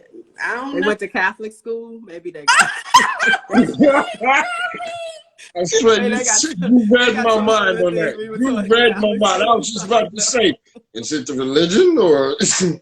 I mean, we were told some terrible stuff. I ain't gonna lie. So I can see that becoming a problem. I can't. He said he quit the Catholic school. But also, I dated Catholic school boy. Those are the only non-freaky Scorpios. The Catholic school boys, the religion ones. It's such a waste. It's such a waste. Damn. You're like, I know there's so much in you. Yes, you're just not releasing Let it out. Let it out. Let it out. Holding it back. Why would you hold it back so much? I know your potential is within you. I know it is. I know. Yeah, makes us wipe a tear away. Exactly.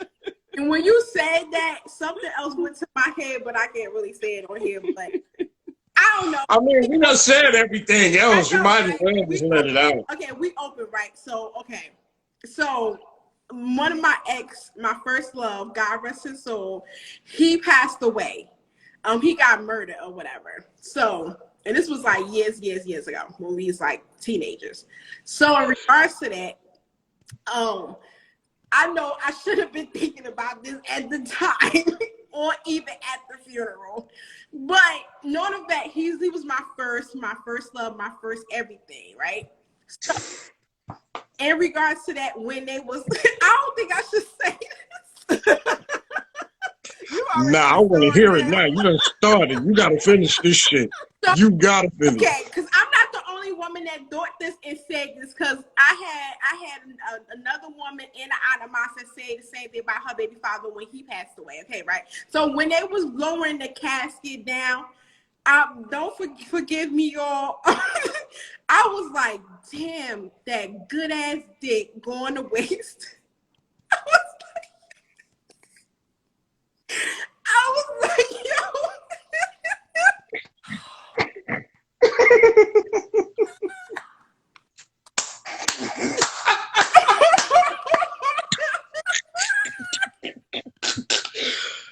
You hell, bro. What the fuck?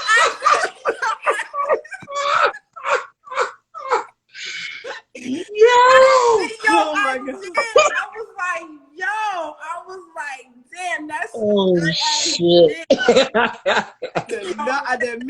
No other woman will get to experience again, right? But listen, nobody else gonna get it, right?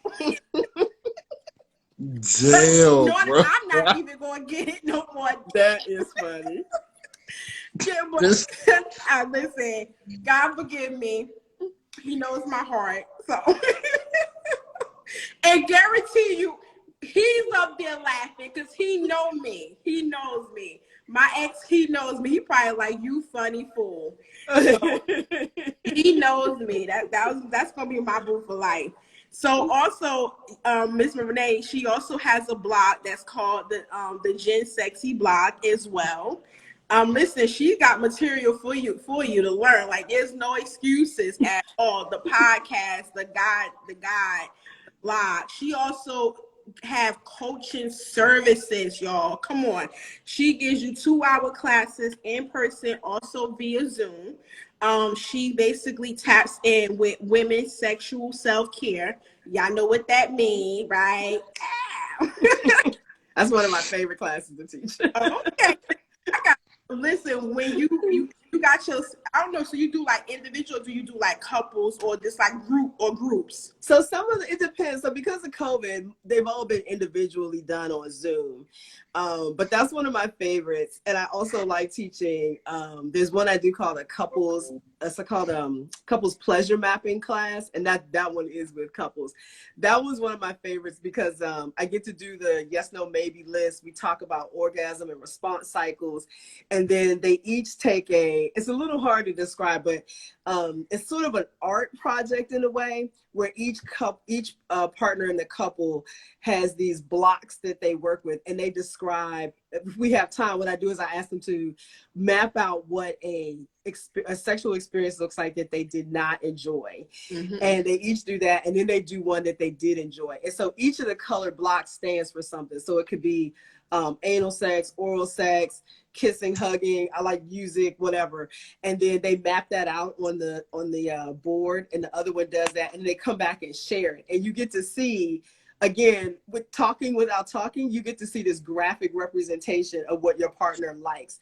So sometimes I'll work with a couple, and a couple will, like the woman will map something out. And she's like, yeah, I had this one experience where I never came. Like, I did all this stuff. I never came, but I did all this stuff to him, and he came. And then she'll do one where her ideal experience, and then he'll see that, and his eyes are open because he's like, I had no idea that she wanted this much stuff done to her in order to have the orgasm. So got you. It's a really cool one. That's one of my favorite classes to teach.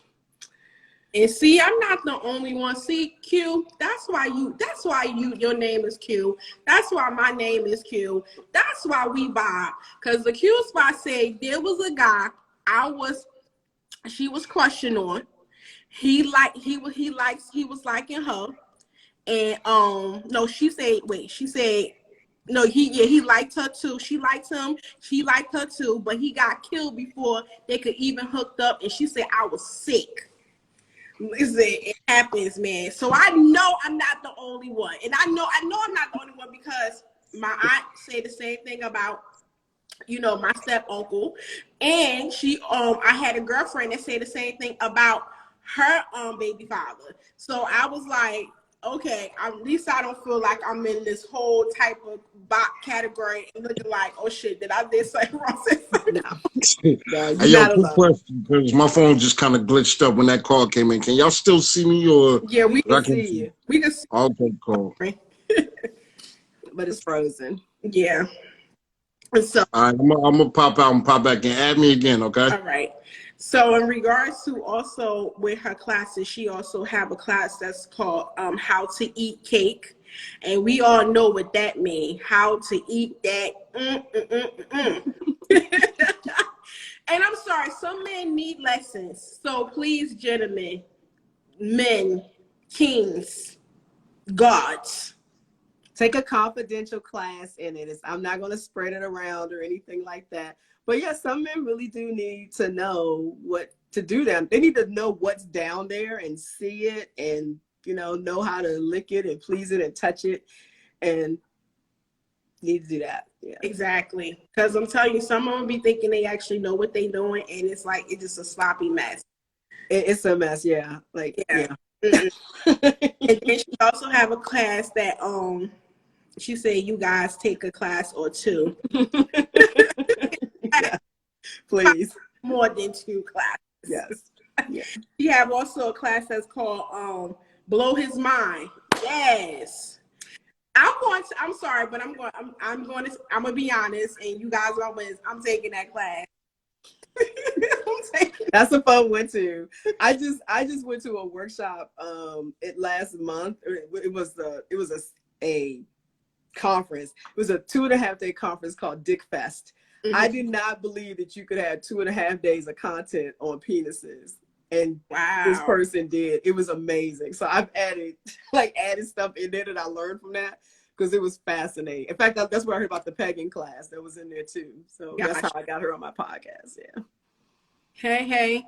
So she's so he say, so guy 22 said, I think I'm a pro, but I can use a few more lessons. A refresher course on the cake eating is good. Absolutely. Like Renee, listen. I take classes all the time and I teach stuff because you always learn something new. I mean, even when you feel like you're learning the basics, if nothing else, I find new toys, I find new lubes, I find new techniques. I learned this one the other day about blowjobs from a class that I took. This woman said, when you're trying to swallow, you have that gag reflex. She's like, do the surprise face like this. And she said, it looks silly, but it helps to not choke. I tried it out, it works. So, See, I think I'm going to give a little bit too much, but I like my ladies that do have oral. A thing that I also do is you have to breathe out your what is I'm trying to see? Do I breathe out? I think breathe out your nose, and then also what Renee said, a certain face gesture. Mm-hmm. It basically helps with the gag reflexes, and it also certain things are breathing out of your nose, and also certain facials because he looking at your face, he's enjoying the pleasure. Yeah. So it helps with opening your throat. Like, yep, it helps to open your throat. Exactly. She's like, just do it. It's like, and I remember she did it. I was like, I'm gonna try that out. Mm-hmm. Exactly. Yes. Let me touch you. Take them notes, girl.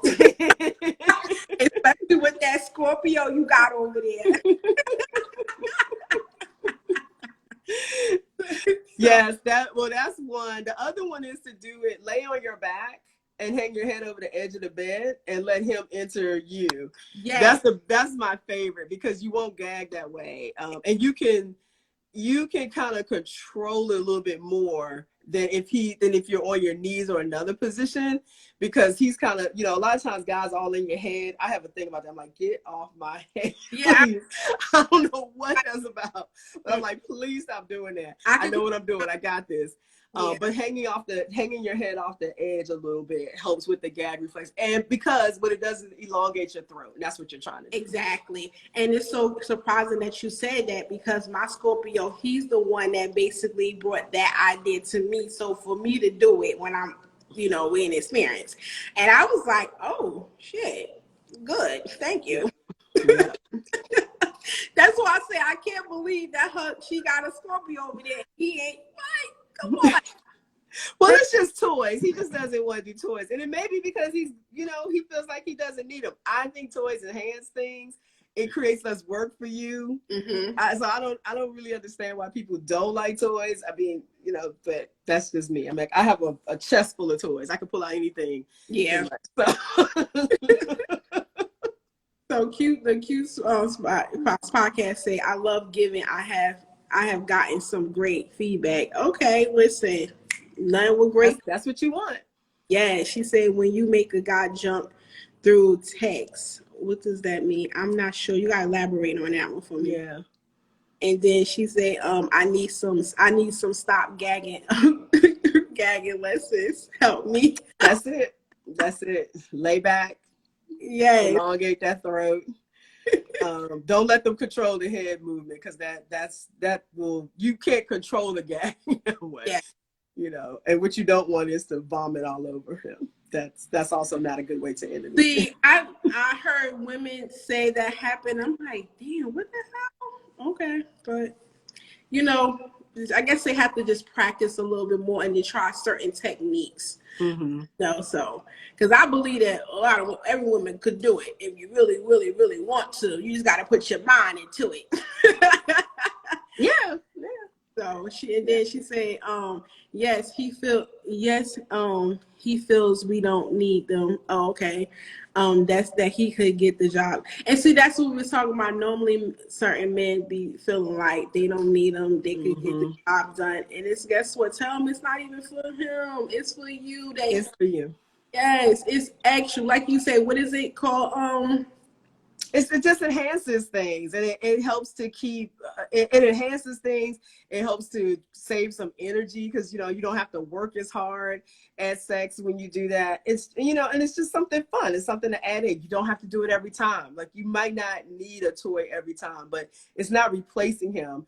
Maybe you want to tell him that I want you to use it on me, as opposed to him thinking that you're going to use it without him. Because that seems to be a feeling that some guys think too, is that this big, like, this is small. This isn't a big toy, but it can be used on the clitoris too, as well as using it when you're giving a blowjob. But it's not it's not huge. Like, some guys think you want to come in there with like that, that 18-inch.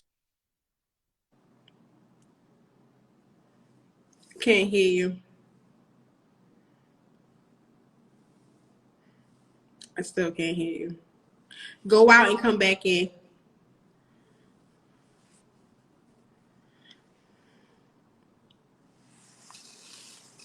Just hit the X in the right. Can you hear?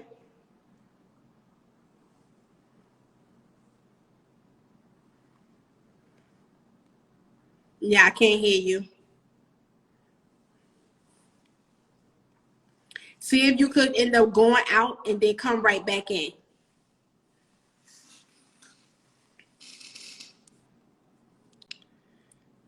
But yeah, so okay, I see what you mean, Kill. You said when he gets that feeling just from just texting. Hell yeah, like when just that feeling of you just gave him some bomb sex or some bomb head, and then you text him, he automatically feel that feeling, because all he doing is remember what you put on him. Listen, you put that spell on him. Oh. Let's see where she at. She ain't here. Not yet. So also, that's what she said. So also what Callie said, just have to learn, exactly, just have to learn some angles and take it slow. Exactly. You ain't gotta rush it. Make it be fun, make it enjoyable, not just for him, but also for you. And just, just enjoy the moment. Tell you the truth. Like, believe and trust in the process. Have fun. Make it an experience. I've been trying to explain that, girl. I can't even bring my bullet. Really? Oh no, Scorpio, what's going on with you? Why? Oh yeah, he's a different type of Scorpio that I never heard before. He said she can't even bring her bullet in the bedroom. What? Yeah, he's Okay, so let me ask you: Is it? This is super personal, so you don't have to answer this either. I mean, does he not need it? Like, is he really a guy that can really handle it, and you don't need it? He like welding? Is he welding out? And he like, I'm Hong Kong Tarzan, and Yeah, I got enough stuff going on that it makes that it's pleasurable to you as well as him. If that's the case, then maybe he's like, I got this. But I think it's always fun to add something. yeah. Even when they're good, it's You can bring fun the to add bullet something over there. Yeah. But she said, this is cute. So I want to hear her answer. Like, I really, maybe he feels like that I'm welding out. There's no extras that need to be brought up.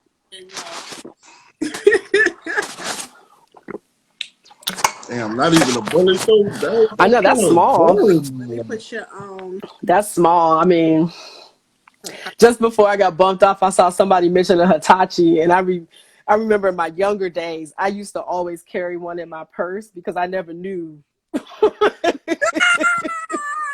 if I was going to come or not. Yeah, you said you kept it in the purse? Yeah, I had a big bag in the 90s, and so Wow. But I was like, Wow. I have a motto: everybody naked, everybody should be coming. So I support that. And Miss Renee's podcast, and it's called the Gen X Sex Podcast. Oh no, wait! It's the Gen Sexy Podcast. We put it. Oh yes, it's right here. And I ain't even wine. I'm sitting there getting it wrong, girl. I was gonna say, because I think that's somebody else's podcast. Oh God.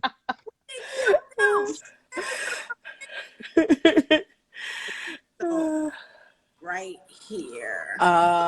Okay, that makes sense. Think someone might let a girl bring something in the room and it went wrong. Oh, He had experience. That makes sense.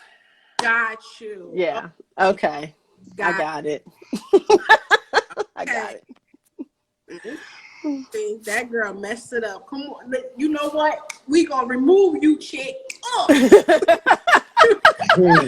your energy off. That's right. We need to sage it. Like, get your energy out of his mind. Yeah. Like, change that. Just sage that place out. Sage her out of there. Oh my gosh. And also in regards to just Renee's classes and the coaching classes that she also offer, she also have cock worshiping or hoshering? Cock worshiping, which is my other favorite. Like, I have a lot of favorite classes, but this is probably my favorite thing to do, maybe more than my favorite class, I'll say. This one I like to teach women to do because it relieves some of the pressure of giving a blowjob all the time. If you're like, you know what, I'm really not in the mood for that. Cock worshiping is amazing. And it's not about him having an orgasm or anything like that. It's really about him experiencing pleasure. And so there's about 25 to 30 different techniques that you do on the penis. You put on coconut oil. You give a massage first. Make the room just nice and warm and comfortable. Give him a massage, and then you start to do the strokes on the penis. And it's about 30 different ones. You do it for about 45, 50 minutes. He's super relaxed after that. And that's the goal. He doesn't have to get hard. He doesn't have to come. Some of the movements are better when he's not hard, actually. Like there's one that I start out with. It's called Around the Clock. And so the penis can't be hard when you're doing this one because you're moving it literally like in a circle, which hurts if they're hard. So it's better when they're not erect. But that one is they're like, that feels really good. And then there's another one that's like, it's a prayer move. It's a prayer hand. So you clasp your hands like this, put it around the shaft, and then you run your fingers up and down the backside of that vein. Yo.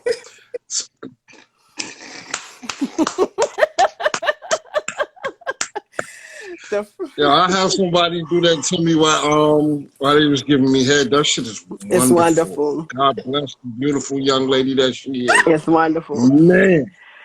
Yep.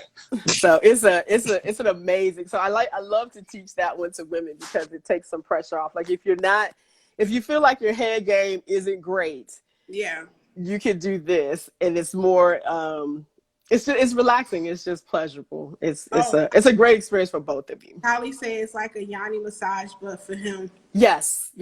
Oh, you know what, Cal? See, the people that's on here, those my people.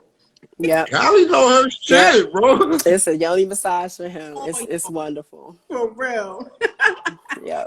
So, but I'm trying to get more men taught in the yoni massage. Because women will take these kind of classes. Like they'll come to all kinds of stuff. And, but because listen, I'm already taking 2. Like I'm going to take 2. No lie. I'm going to go to your website. Listen.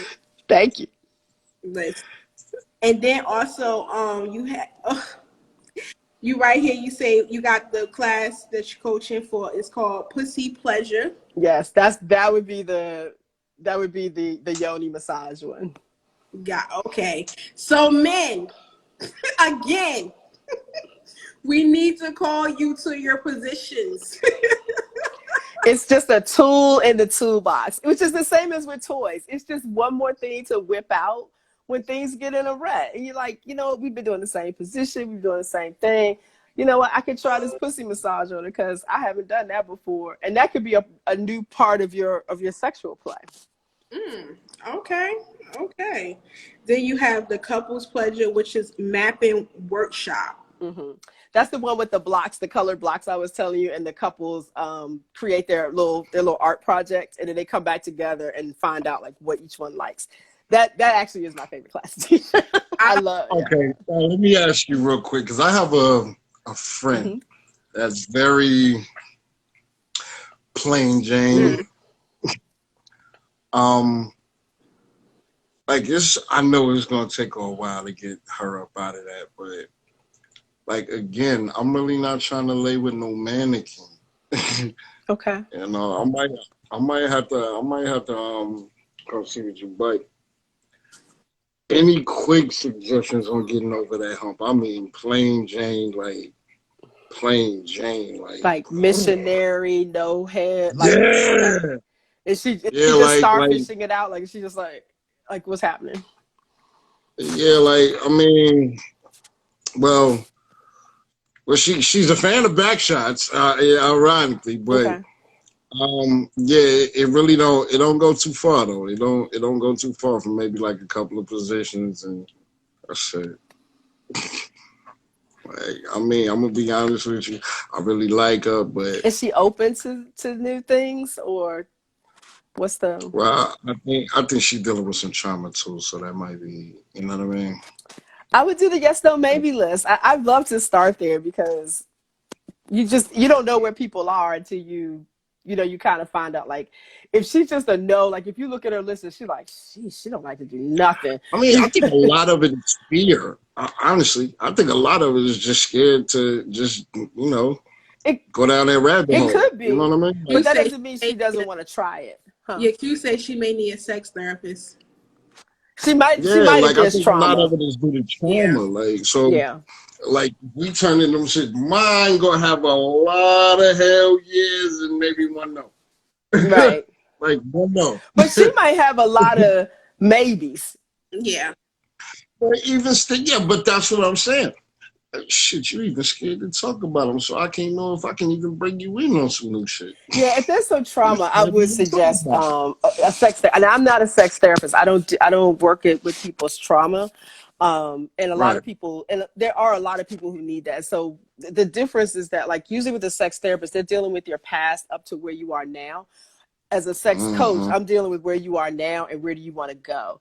So I do a little bit of your past, but if I see that I can't work with something, like if there's like a medical issue and you really need to go to a doctor and deal with that, that's going to be the hindrance. Then that's where I'll send you. So I'm not gonna Right. like fake do stuff with you. I don't do that. That's not good for anybody. Right. So and if there's trauma like that, then that may be a therapist. But she might have a lot of maybes and she's just never felt comfortable enough to try something with somebody. And I've been in that situation. It's not that you don't want to, it's that I don't know if I trust this person enough to let him tie me up. Yeah. And that's the same thing that Q even said. Q said, you know, it could be the fact you don't feel safe because also previous relationships. And then it also could be because, see, Q, she says it the nice way. This Q says it the wrong way. Right. So Give me the real. Thank you, I'm baby. gonna give you what Q said the nice way. So she said, maybe simply she's not the woman for you. So basically, what Q was saying in the raw way that this Yeah, she doing the shit, but just not with not you. into you, boo. Nah, but I not here's the thing: she ain't doing it with nobody though. realize that she. You say with nobody. Yeah, she wasn't doing the shit that I was talking about. She was like when I was just mentioning a few things, it was like, You, whoa, you know whoa, what the a hell? lie too, right? Oh hell yeah, People do all the lie. time. And some people just Yeah, aren't but as sexual as other people are. And so there's that. And some people right. just are like, I'm okay. I mean, I've dated people like that. They were like, I'm just not that sexual of a person. They could go months not having sex. That doesn't work with Shit. me. But there's I'm somebody. sorry. Yeah. So Kylie said, I think women sometimes That's will. why we're all different. Yeah, she said, I think women sometimes will say they are vanilla because they don't want to be judged. Exactly. They will say they one way. I mean, those are the frail, freaky, geeky beats. But like I was just saying a few minutes ago, I normally don't do this, and then when you do it, just like you a goddamn lie. Mm-hmm. Like you was just on vacation. Cut that shit out. You know what I mean? Mm-hmm. But if that's the case, but that's not the case here. That's definitely not the case here. Like we talking technique and everything. Like, nah, that shit is real. And she may That need is some definitely skills. real. It's not like, honestly, no one teaches us how to have sex. In some cultures, there are Right. older people who teach teach partners how to have sex and be with somebody and experience pleasure and all that. We're not that society. So we're mostly learning from porn and our friends who also don't know anything. Facts. Facts. Yeah. And Yeah. then let Copy me that. touch you, say, or maybe she had plain sex her entire life. You have to just warm her up and make her feel comfortable to these new things or to these things. And see, that's the thing. I'm definitely patient. I hate to use this word, like trained people before. Like we went through plenty of shit before. It's gonna take some time. Like I said, I'm willing to invest the time because I actually like her. But man, there's got to be some kind of middle ground, baby. You got to meet me halfway because this mannequin shit, Get a sex chair. nah. Huh? Exactly. That'll force you into other positions because you can't What do happened? that. Get a sex chair. Get a sex chair. Oh, you talk about the wedge, right? It Yo, looks like a wave. that wedge is the truth. That's what I was telling you. Get the tie, and hook that shit up to the headboard. And, Oh no. yeah, This is an actual piece of furniture. Let me say it's called the Liberator. wait a minute. It's called the Liberator S. It's shaped like a S-shaped chair. It's a piece of furniture. Yo. Yes, and it is amazing. Hold on, It let me is see worth this. every single penny. Come on, You could come do on. a ton of positions in it. Woo. I'm looking this up now. Yep. You said the Liberator? It's you called the look it up, Liberator S. go on. ESSE. Make sure And you. it's on liberator.com. So like even what Q said, I was never taught how to experience pleasure. No. You say sex was a path to pregnancy, and that's exactly what we said earlier in this conversation. Yep. It's like even if people in different cultures, they don't believe in a woman having pleasure in sex. They are just pregnancy prone wounds. Yeah. Baby, it's only the man is supposed to be pleasure, and he's supposed to get satisfied out of the experience, and she is to have a baby, and then that's about it. Like, Yeah. there's no she coming. Like, you know how many African women that I heard and I spoke to and I know and I talked to, and I even have friends, parents, they was like, they don't even know what they never know what they don't know what an orgasm is. Yeah, this is the one I'm talking about. Yeah. Okay. Yeah. He's like a kid in the candy store right now. I can't. But he's so. I just found out they got the ones with the cuffs on it too. They like, do. All right. But yeah, I'm sorry. Go ahead. Yeah, get the chair. he said Mo got a course, no Mo, a chair. Yes, it's a chair. I always recommend that, especially for 45 and up, because again, things hurt. You can get into positions without having to without your knees hurting or your back hurting or those kind of things. And the S is nice because it comes with 2 pillows that are removable, so you can move the pillows around. It's just great. Yeah. Yeah, because before I was just taking the pillows, I sleep more. Like, we got to stuff this up under your ass and sit up. Yeah, that's that. Oh, okay. But You are so extra. Did anybody tell you that? I get it a few times a week. Yeah. Oh my God, I'm hollering. He's like, shut a pillow up under their ass. For the record, he's act like I'm the only one. Please act like I'm the only one in this live that has done that before. Huh? I'm the only one that's done that before. Stuff the pillow under their ass. Slide. Come on, lift up. And slide that pillow underneath. Yeah. No, that's why I said you're not wrong. You're not the only one. Just the way I say it. You just so dramatic and extra. Yeah. You're absolutely right, sweetie. But as we talking about toys, and we've been speaking about toys throughout this segment, I do see that you have a link on your website. Please go to the Gen Sexologist. The Gen Sexologist. Because your girl will be up there. I'll meet you there. I'll meet y'all there. Because she also has a link on a tab where she could go. Keep telling you, your girl was fundling. I was going through that bad boy. And she have sexpert consultants. So, and it's also she have an Instagram for this. Oh my God. So she have remote control pleasure panties. She have those are bomb. Those are bomb. Especially in Walmart.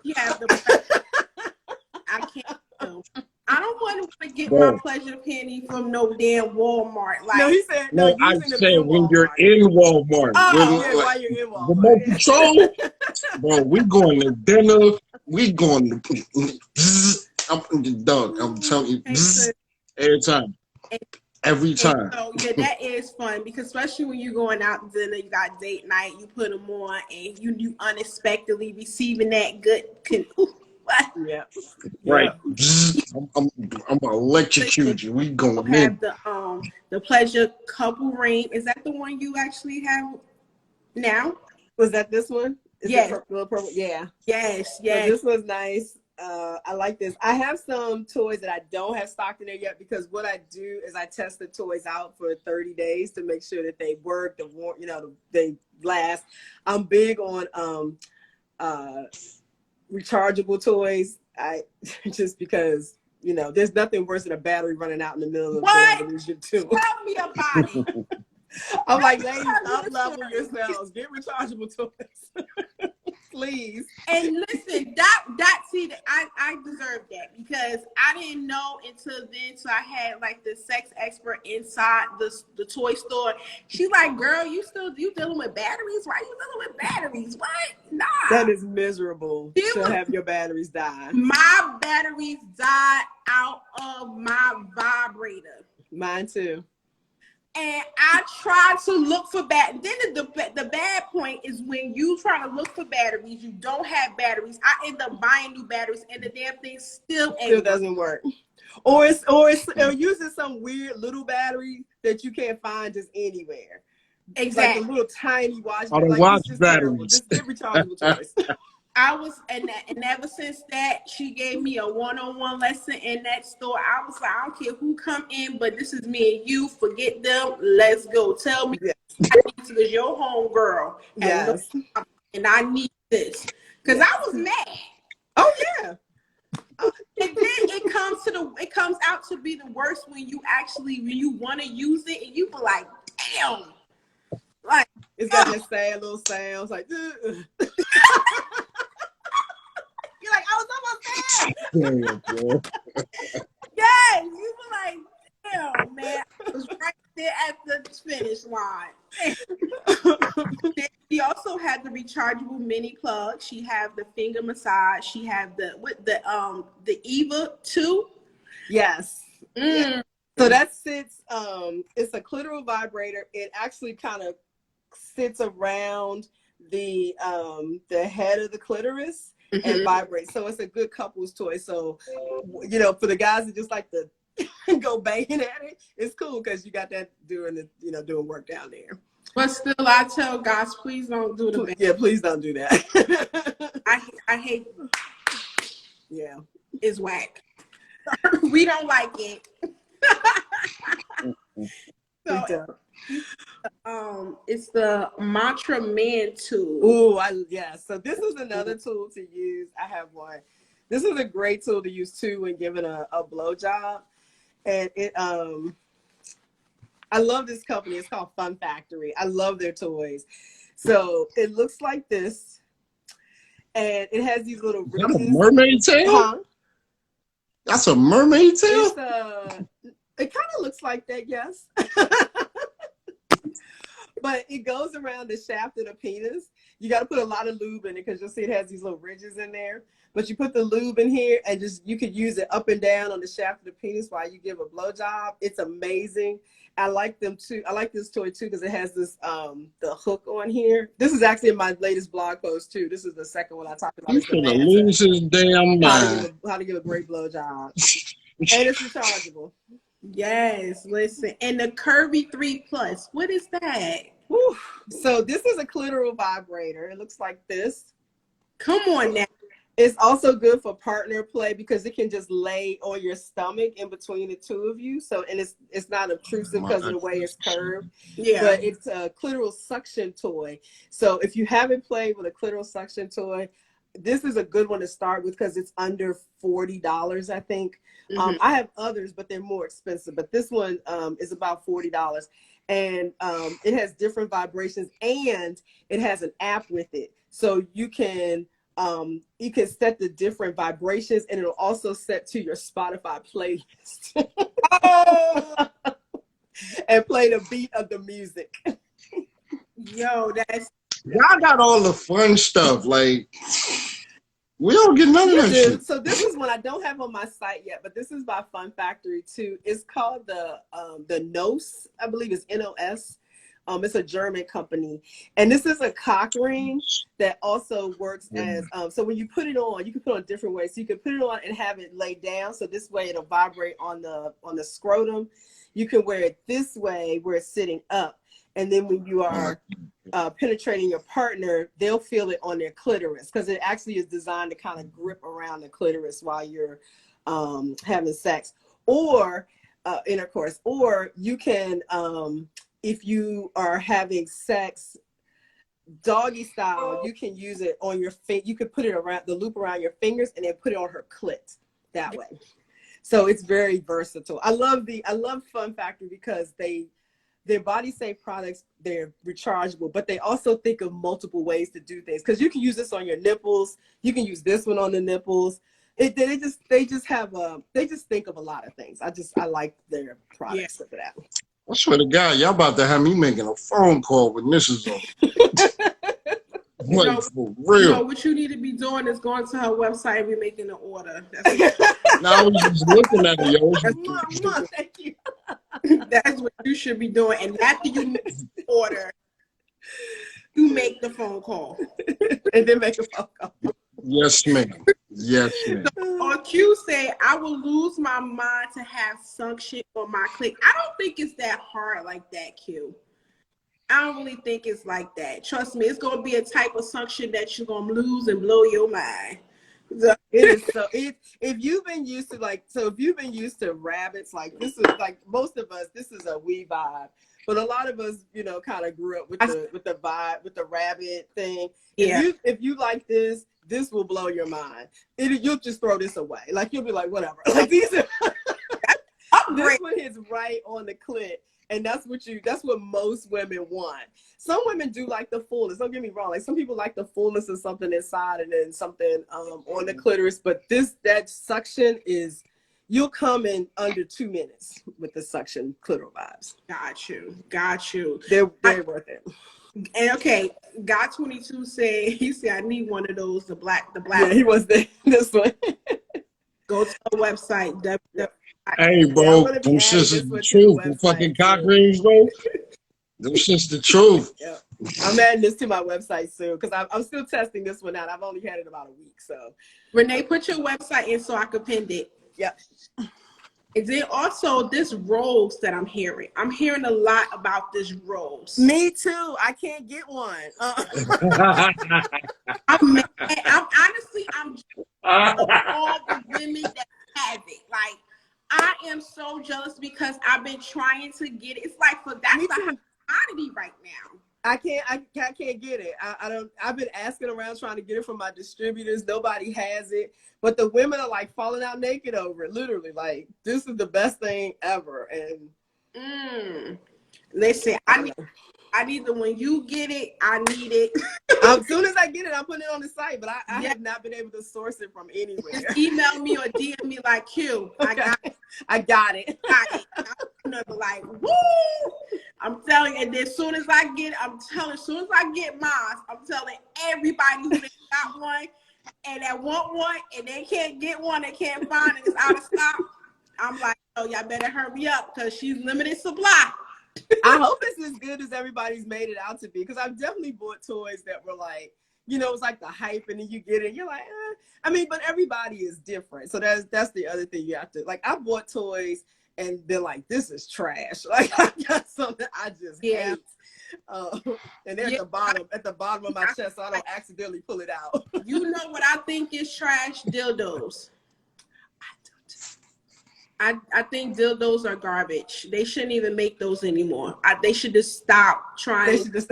I like them for demonstration purposes. Like I usually have one to show like how something like this works, but yeah. I'd have views on you, child, buy is a waste of time. It's just useless. You say I haven't had anything on my fingers in years. I will pass out. Trust me, Q, you not gonna pass out. You not. But if you do, it's a good feeling. I mean, hell no. Listen, Q, you won't even go. Listen, I'm telling you right now, you won't even want to go back to the fingers. I'm telling you, you not, because it's gonna. To me, in my opinion, just try it. And you don't like it, be like, bump it, whatever. But if you try it, you like it. Make sure you tag me and Renee, be like, yes.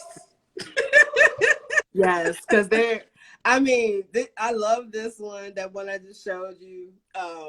These clitoral ones are awesome. I haven't found a clitoral one I don't like yet. I've had a lot of other ones where I was like, ugh, but the clitoral ones are always good. And it's like they make new ones every certain months. I'm like, damn, can I get the other one that you just brought out before you bring another one in? They Like do. It's the hot new technology for orgasms because they feel good and women are having orgasms quickly. You know, because sometimes with some of the other ones it takes a while. Other than like the Hitachi, because the vibrations are so fast, but it's big, it's bulky. I know. I used to carry one in my purse, so I'm like, you know, so it's a big toy. But you know, you get other toys. You keep saying that. Every time you say that, I keep thinking about one of my girlfriends. Yo, when she told me this, we used to work together. She was like, "Why?" She was like, "You know, we keep it 100," and that's any of my friends. We keep it 100. That's all I hang out with 100, 1,000. So she was like, I ain't even gonna lie, I keep my stuff in my purse or even in my cart because lunchtime I'm really getting myself off. I'm like, man. Yo.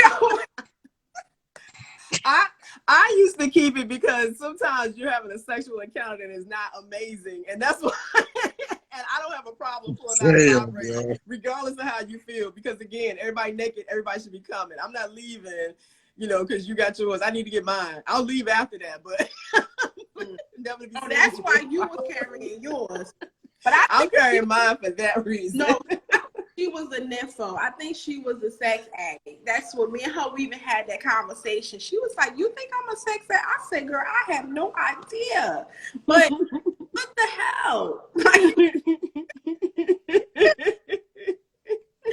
And you say y'all gonna have me being all productive and shit, and after I release all, listen, you need to release all that energy. You probably so much pent up, girl. You need to just let all the butterflies just fly out. Woo! It helps you to sleep better. It does help you to be creative. It's a lot of benefits in having orgasms. Let them know. I have a blog post on that too. Why you should have an orgasm every day. Let them know today. So go to her blog. So yes. So this has been an amazing episode, amazing segment. You guys been amazing. I love my fans coming through and engaging, being part of the episode and part of it. Like I love it. Like this is y'all platform as well as mine, and I love the fact that you guys interact. I want you guys to interact. So like she said, she got a guide on how to tell your partner what you want in bed and not hurt their feelings. She have a podcast that's called the Gen Sexy Podcast, the blog that's called the Gen Sexy Blog. She got let me see, 1, 2, 3, 4, 5, 6, 7 coaching classes for 2 hours. Go on the website. The website is currently pinned at the bottom. Listen, I'm not saying it. It's already saved. I got you. I'm not saying it because she's on here. I'm saying it because one thing about me, I love sex. And that's the goal. And I love whenever I can learn anything new to bring to that experience. So if you like me, or even if you're not like me and you want to try something new, this is the place to go. Go to the GenSexologist.com. She will be able to hook you up, and she got the Sexpert consult. Oh my God, I'm tongue tied. Yeah, that's my online store. Okay, my store is called Sexpert Consultants. Yeah, about the toys, so I'm like, whoo. Yeah, yeah, that's what my online store is housed on that page. Our store, you can get everything that she showed you guys. Listen, she also assists you with being able to teach you how to please yourself. So in regards of this women's sexual self-care, how to eat the cake, blow his mind, cock worshiping, pussy pleasure, couple pleasure, in which basically you're mapping out. She got a mapping workshop. She also have just getting coached by her. So you guys make sure you actually go through. Listen, it's been an amazing episode. It's been so much fun. Yeah, this is and dope. Before we actually go, because of course we have to plug in the Black-owned business shout out goes to DG Glassworks. Hey, make sure y'all go get y'all 2 shirts, please. Pillow Talk with the T-shirt. MTGshirtshop.com, MTGdesignshop.com. Either one of these links will take you to the web address. We have a Pillow Talk with the T section as well, where y'all can go get you a t-shirt, pillow toe with the t-shirt, leggings coming soon, shorts, everything else. I also have t-shirts. We do custom glasswork, wine glasses, coffee mugs, crystal tea glasses. We got beer steins.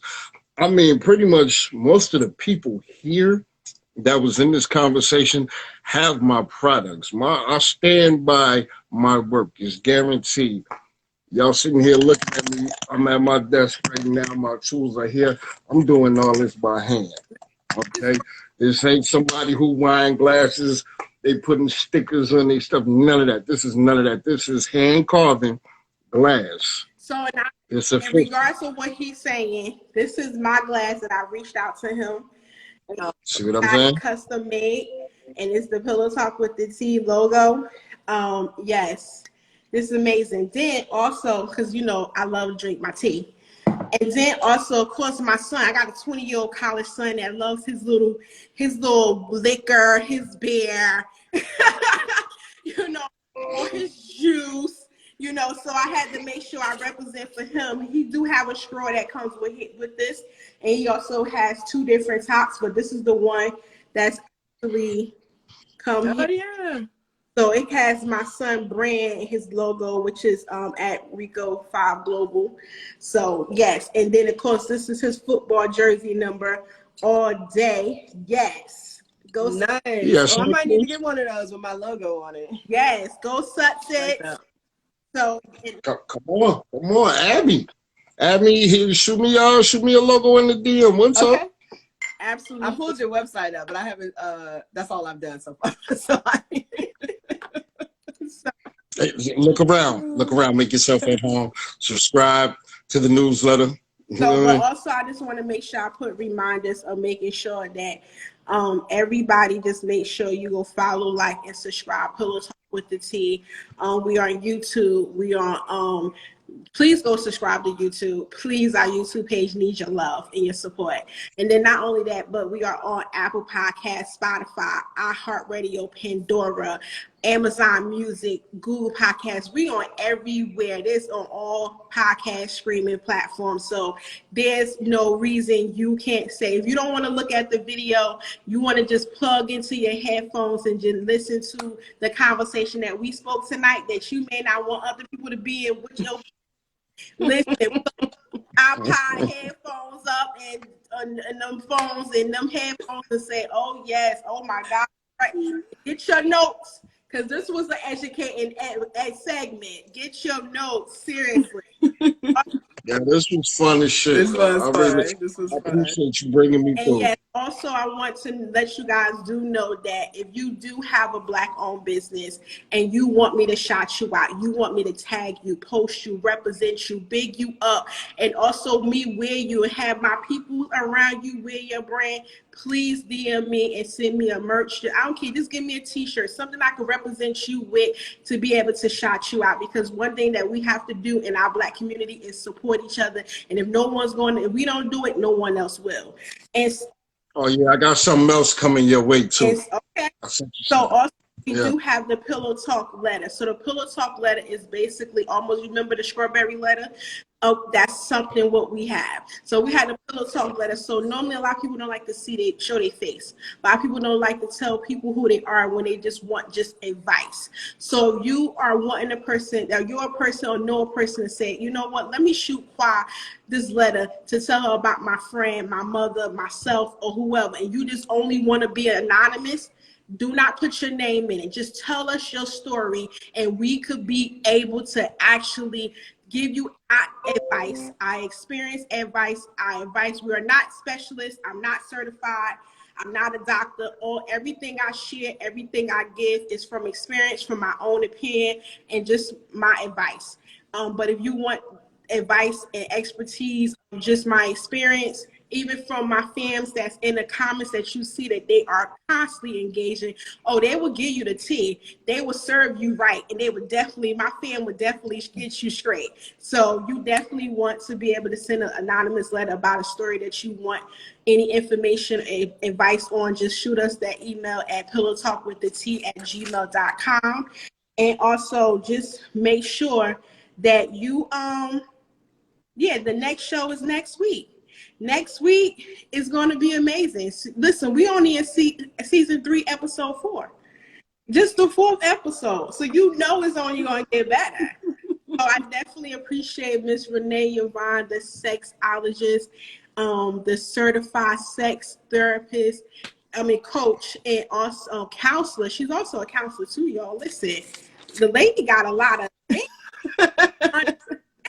Dentures. Oh yeah, I think God 22. He asked after all the classes, do you get a certification? You don't, but you know that's a good idea. Yeah. A certificate of completion that you are now a master. You are a pleasurer. The other guy, 22 though, that's a good brother though, man. I had the pleasure of meeting that brother not too long ago. He was also one of my first customers as well. He's a solid brother, man. He's a real solid cat. He does his lives too. That actually, my brother, I ain't forgot about you. I'm coming. All right. Okay. So listen, thank you so much, Renée. Thank you. I really do appreciate the fact you having an open mind, because this could, you see it was able to go anywhere. And I just love a person with a sense of humor, an open mind, an open heart, and and that's not tight. Catholic school taught me that.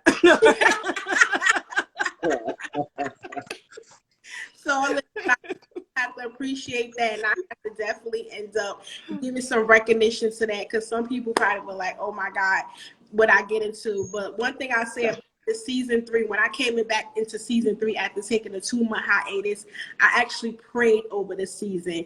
I actually decided to meditate, to pray, and to be able to fast before I actually got back into podcasting, because I had to take 2 to 3 months from the social media and everything just to get my mental right. I definitely believe in mental health, wellness, self-care, self-love, and that's always been my major thing, especially most since my sister committed suicide 2 years ago. So I definitely am a strong believer in mental health and having a therapist, a life coach, or a counselor, and making sure that you actually take care of yourself. So, but like I say, I'm not just podcasting to do it. This is a passion of mine. This is my purpose. This is my reason to be able to give people this platform, to be able to speak their voice, to have their voice be heard, to be able to finally be heard and listen, because some people don't have a person like me in their life, and I just wanted to be able to give those people that opportunity to have somebody like me in their life. So, but yeah, so that's the reason. So in regards of just staging and actually doing the season, I line everybody up with each topic and in each episode. So it's not on accident. It's on alignment from the man upstairs. So well, I appreciate it. I have enjoyed it immensely. It was a lot of fun. There were great questions. So thank you, audience, for I'm so glad you invited me in. This was dope. Thank you. And you guys make sure if you're not following Miss Renée Yvonne, please go and follow her. Go also follow her podcast, which is, want to make sure, the Gen Sexy podcast. Yeah. And then also go follow Mo at MTG_Glassworks. And go check out our merch. Get that merch. Listen, we coming with more and bigger and better stuff. It's only just the beginning. So I appreciate you. Exactly. Make sure you check us out tomorrow. I say tomorrow. Check us out next week, next Thursday at 9 p.m. Eastern Standard Time here at Pillow Talk with the T podcast. Every single Thursday Eastern Standard Time, or either just check your local listings. I appreciate you guys. I always close out with, if no one haven't told you today or any time today that they love you, know that I love you.